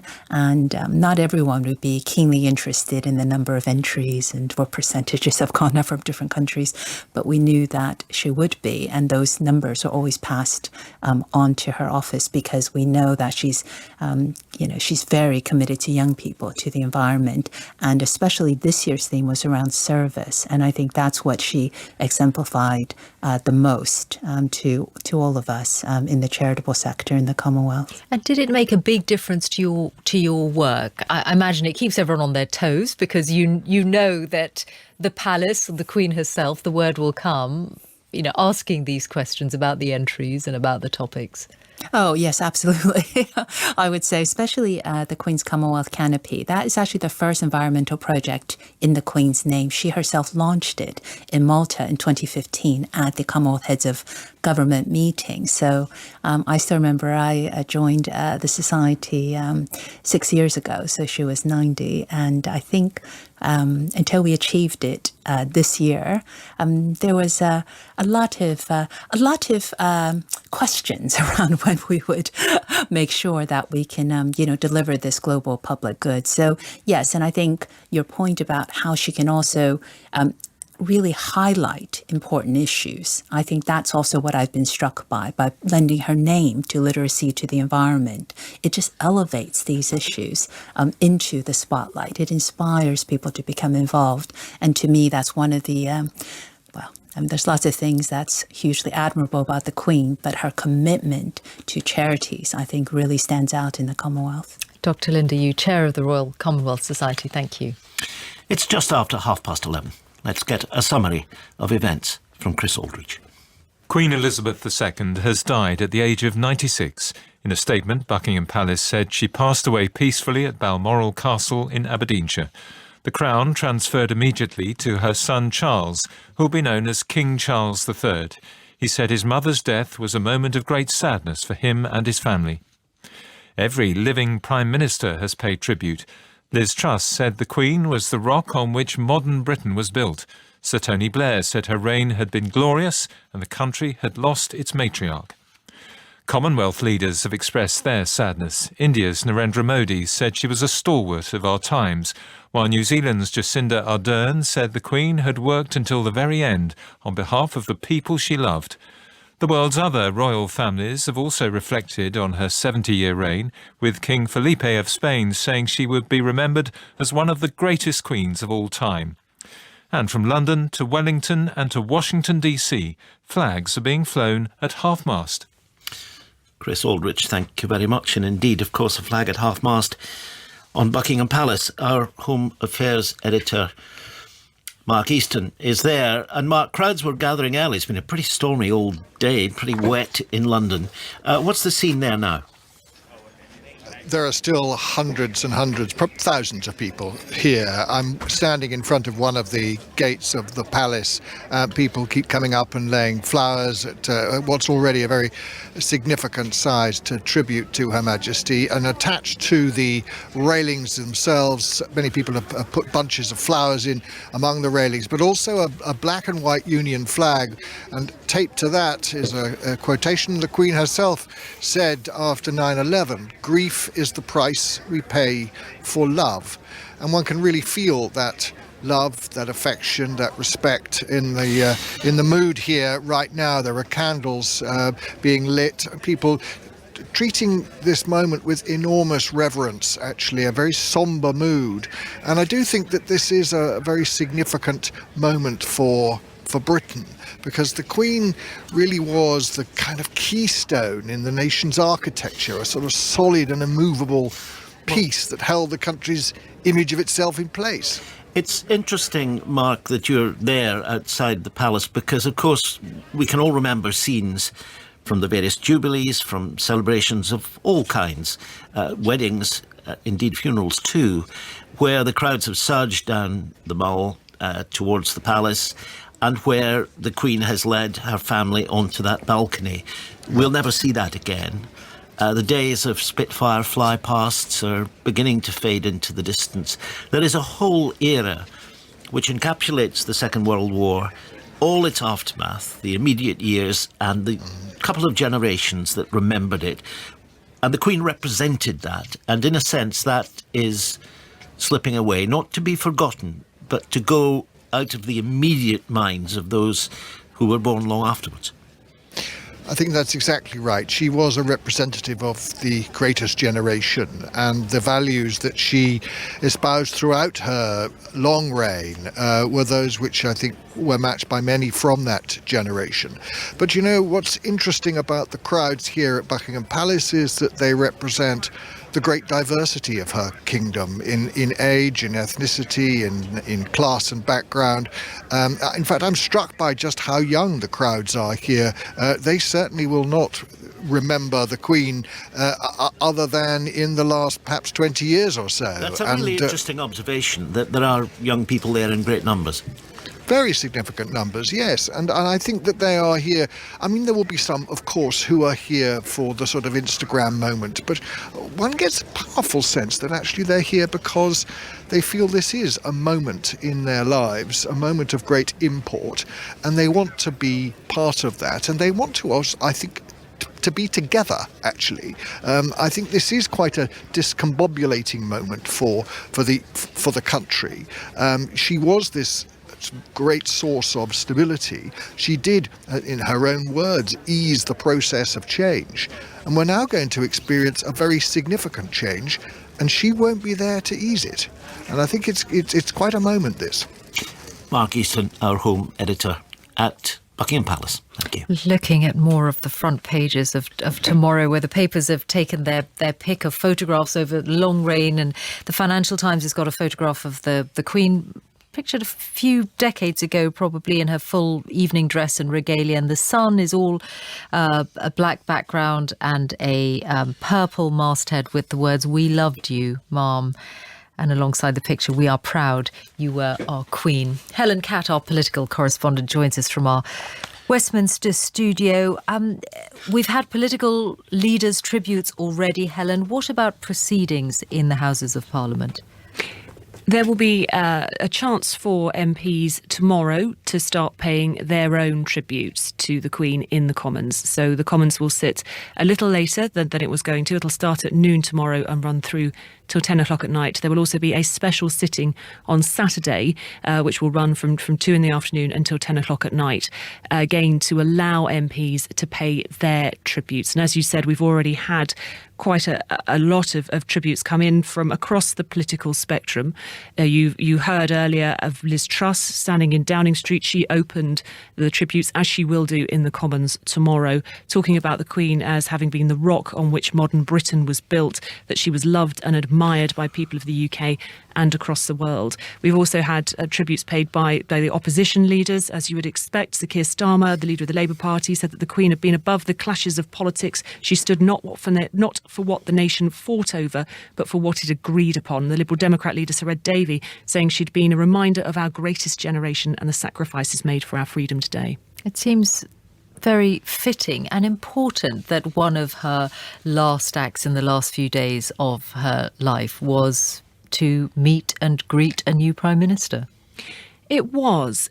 The Queen fulfilled this role in Westminster. She had a special place in that she was above party politics, but she had this distinct role in the functioning of government, the functioning of democracy in the UK. And she was doing that right until the end, as you said, appointing a new Prime Minister just 2 days ago.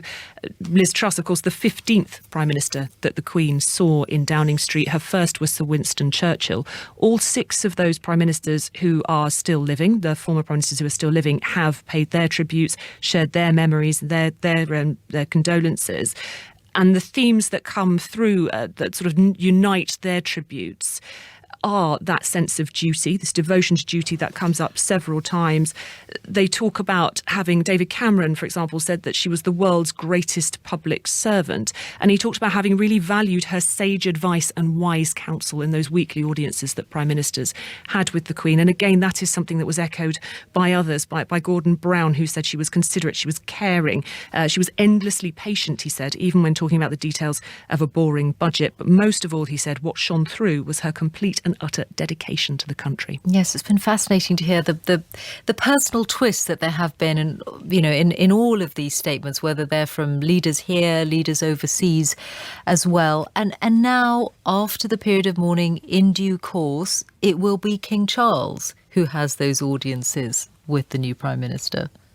It will. The monarch does play this role with government. They have that weekly audience with the Prime Minister, which certainly with the Queen we know they really valued, because in a postcode, in somewhere where there is the sort of rough and tumble of political life, the monarch is a constant that is above all of that. And certainly, particularly the Queen, because of the length of her reign, she was a real constant figure, in a sense, when governments come and governments go. Helen Catt, political correspondent, thank you. It's true that prime ministers have been talking through the day about those audiences. They can't give details of what passed between them and the Queen, but they've all indicated how valuable and how stimulating and indeed how testing these audiences were. And now, as Helen Catt and Michelle were saying, they will take place with King Charles III, who will begin, presumably after the period of mourning is over, to give weekly audiences to the Prime Minister Liz Truss, appointed by his mother on Tuesday. It is the start of a new reign, a new king. What kind of monarch will he be? Our royal correspondent Johnny Diamond looks at the life of the former Prince of Wales. This is the BBC Home Service. It has just been announced from Buckingham Palace that Her Royal Highness Princess Elizabeth, Duchess of Edinburgh, was safely delivered of a prince at 9:14 p.m. At his birth, the then poet laureate offered him the loyal love and service of a race. He was born into a very different nation, deferential and hierarchical, defined by victory in war and its ruinous economic price, destined to see its empire fall swiftly away. Sirs, I here present unto you Queen Elizabeth, your undoubted Queen. When Charles was 4 years old, his mother would become Queen. Her duties and her sense of service would cut into the time she spent with him. Aged 8, he went to boarding school, first in the south of England and then on to Scotland, to Gordonston, his father's school, which he hated. Solemn and serious, with low self-esteem, only at university did he start to become comfortable in his skin. In 1969 came the first ceremonial solemnity with Charles at its centre, his investiture as Prince of Wales at Carnarvon Castle. There would be time in the armed forces and a search for a role and a wife. Lady Diana Spencer was young and very beautiful and seemingly bowled over at the prospect of being a princess. Some wondered at what the introspective, bookish prince had in common with the teenager with little in the way of intellectual interests. But in the midst of economic depression and national division, much of the nation rejoiced at the regal fantasia of their wedding. They did not grow together. Instead, the marriage fell apart. But in the early years, children came and the cracks were covered up. And still the prince searched for a role.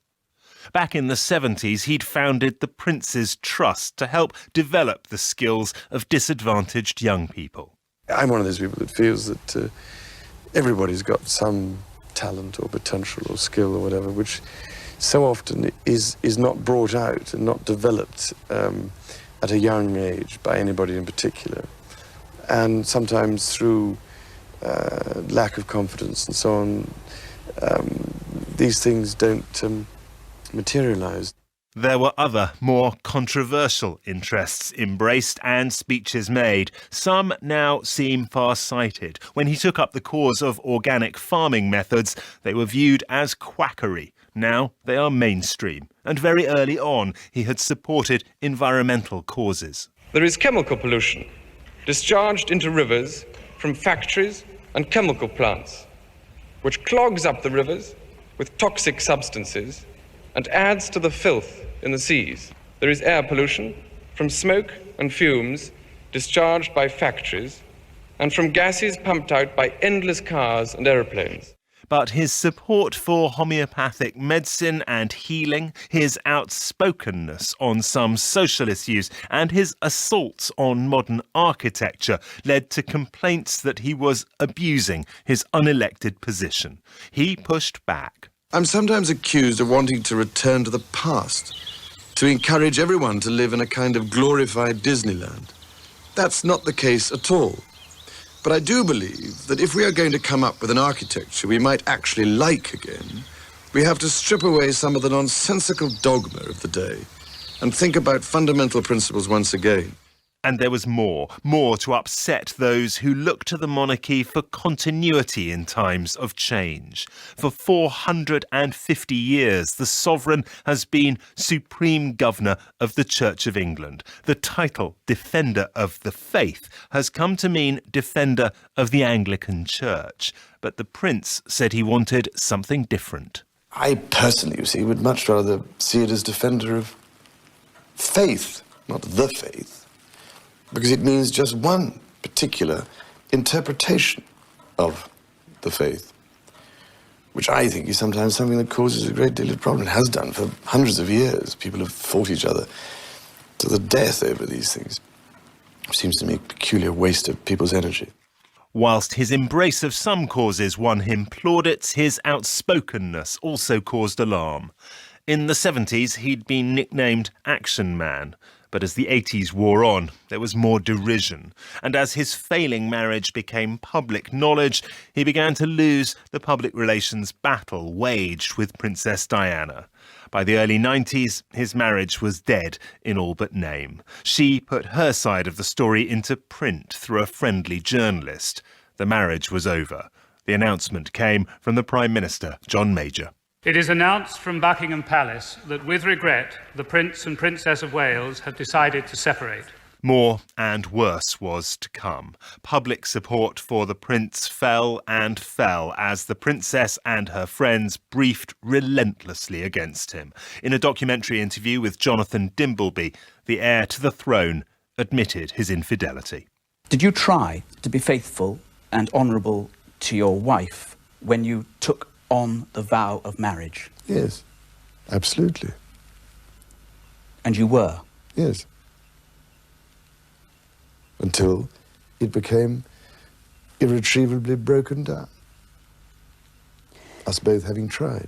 The couple divorced. In 1997, in Paris, tragedy. Diana, Princess of Wales, was killed when her car smashed into the pillar of an underpass. Charles's public position fell again. In the years that followed, he introduced his longtime love, Camilla Parker Bowles, to the British public. He was determined to bring her out of the shadows. And in 2005, they married, a civil ceremony followed by a blessing by the Archbishop of Canterbury. The Prince still supported a dizzying array of causes, and it emerged that he was a regular correspondent with government ministers, urging them to act one way or another. His activism caused alarm in some circles. In 2018, in an interview to mark his 70th birthday, he drew a line between how he acted as Prince of Wales and how he would behave as sovereign. Would the activism, he was asked, continue as king? No, it won't. I'm not that stupid. I do realise that it is a separate exercise being sovereign. So, of course, I understand entirely how that should operate. You could only do it with the agreement of ministers. That's how it works. It has been a long and turbulent apprenticeship, often in the eye of controversy. A once troubled personal life, now in calmer waters, with decades spent considering the role he now inherits. That report from Johnny Diamond, our royal correspondent. Well, let's talk a little more about the Queen's charities, which were very important to her, and she held many patronages until the last few years, really. We're joined by Sir Michael Aronson, former Chief Executive of Save the Children, and by Michelle Liuzou, Executive Director of Development and Innovation at Barnardo's, two of those charities, of which the Queen was a patron. Good evening to you both. Good evening. So, Michael, tell us about your experience of and your interactions with the Queen in her role. Well, the Queen was our patron, and her daughter, Princess Anne, was our president. And obviously, Princess Anne was very involved with the charity, was very hard-working president. But the Queen was always there behind her. And every so often, I think probably because Princess Anne asked her, Her Majesty would grace us with attendance at an event, a reception, a fundraising event, whatever it was. And I think for the charity, having that seal of approval from somebody who was so important to the entire nation was really very, very beneficial to our cause and the work we were trying to do. And on those occasions, how informed was she about your work? Oh, she was always very well informed about everything. As I say, she wasn't as closely involved as Princess Anne was, but I've no doubt that she was immensely well informed and indeed proud of the work that her daughter did for us as our president. The monarchy is an institution, but the royal family is a family. And the Queen's daughter was our president, and I've no doubt that the Queen took a very active interest and was very proud of the role she played. Michelle Liuzou, what about your experience at Barnardo's? Yes, we were very privileged that the Queen was our patron for 30 years. And in 2016, she handed over the role to the Queen Consort, who had previously been our president. So she really supported our work with vulnerable children and young people, really helped to raise awareness. And also I think raise the morale of our staff and volunteers when she met with them, because they really loved her. And on the occasions that I was there when that happened, just seemed the difference it made to staff and volunteers was enormous. That's interesting. So it's not just about donors or fundraising, it's about how it motivates the people who are doing the day-to-day work of the charity. Yes, it's all those things, the cause, the fundraising and the morale of those who work for us. Yes. So in a way, in a parallel to what Sir Michael Aronson was saying about Save the Children, so she handed over the patronage at Barnardo's to her daughter-in-law.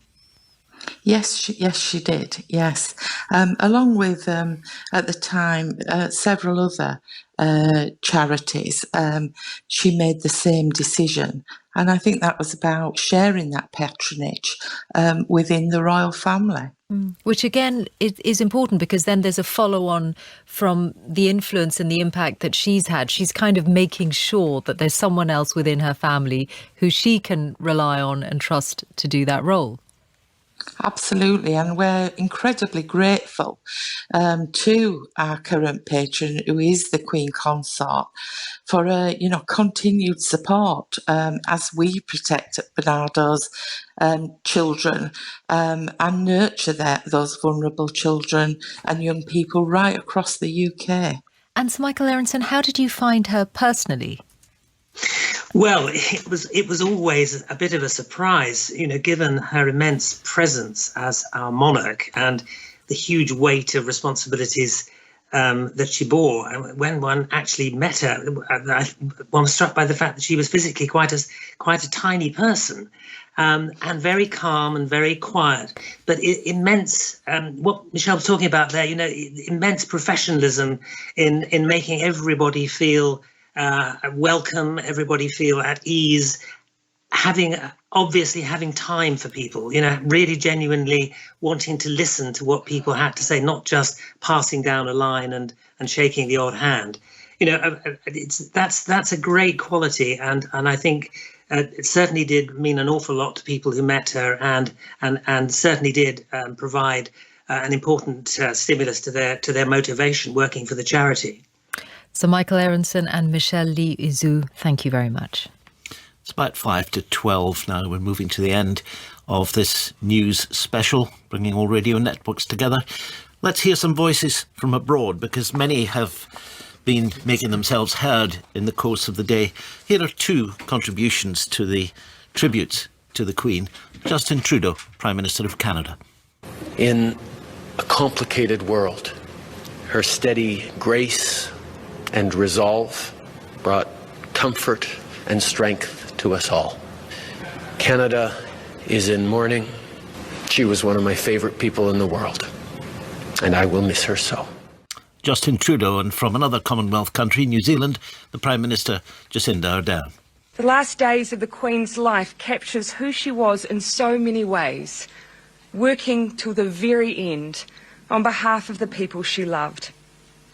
And that is why I'm sure that we will receive the news of her passing with both emotions of deep sadness, but also gratitude for a life that was utterly and completely devoted to the service of others. The New Zealand Prime Minister, Jacinda Ardern. And James Landale, our diplomatic correspondent, is with us. James, it is remarkable. You take these 2 clips that we've just heard from Commonwealth Prime Ministers. They're not just routine observations. They mean it. Oh, yeah. I mean, Mr. Trudeau could not keep the emotion out of his voice. He was breaking. He was close to tears. He's known the Queen since he was a boy. Well, his father had known them as Prime Minister. So, yeah. this is a woman that's, he's known personally for that length of time.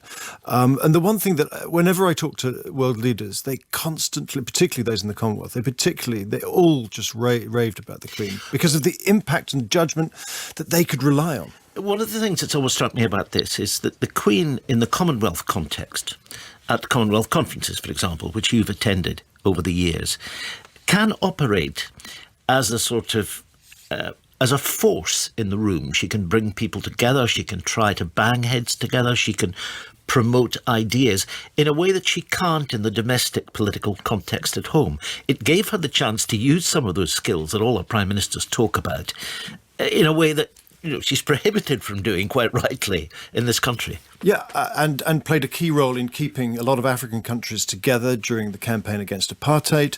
Yeah. Very much also in terms of the formation of Zimbabwe and the last days of Rhodesia, at a time when there was talk of Commonwealth conferences not being held or her not being allowed to go because there was fear of assassination. She said, no, I've got to go. So in that context, she played a real diplomatic role in a way that was not interventionist, but she asked the right questions and she brought the convening power and just allowed a space to operate and exist for politicians to actually reach their solutions. And I think, if you look at tributes, Joe Biden, for example, has said, in a world of constant change, she was a steadying presence and a source of comfort and pride for generations of Britons, including many who've never known their country without her. Her legacy will loom large in the pages of British history and in the story of our world.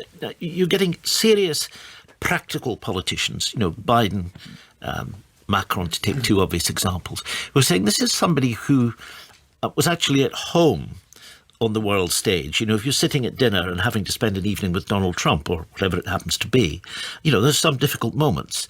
But, that's a little it's 12 o'clock, we can say anything we like now, can't we? But, she was able to navigate some pretty choppy waters. And that's in part because she knew more than anybody else. She had been reading diplomatic and intelligence documents since 1952. There was no other human being on earth who did that. And that meant that she could talk on equal terms with those leaders that she was engaged with. And of course, for younger leaders, they thought to themselves, British Prime Minister thought, gosh, she used to talk to Churchill. And American leaders would say, she talked to Eisenhower and Kennedy. I mean, it's quite a thing to think about. Yeah, and it meant that, they took what she said seriously in a way that didn't happen with anybody else. We won't see her like again. No, absolutely not. Certainly not on the international stage. James Landale, thank you very much indeed. Just a final word as we approach midnight and the end of this special programme about tomorrow morning's newspapers, the images of the Queen, of course, but the words that they have chosen, they are largely words of thanks or a life in service, about love for the Queen, broken hearts and her doing her duty. It says it all, really.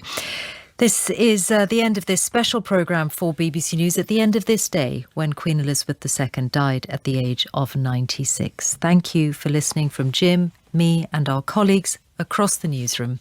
Good night.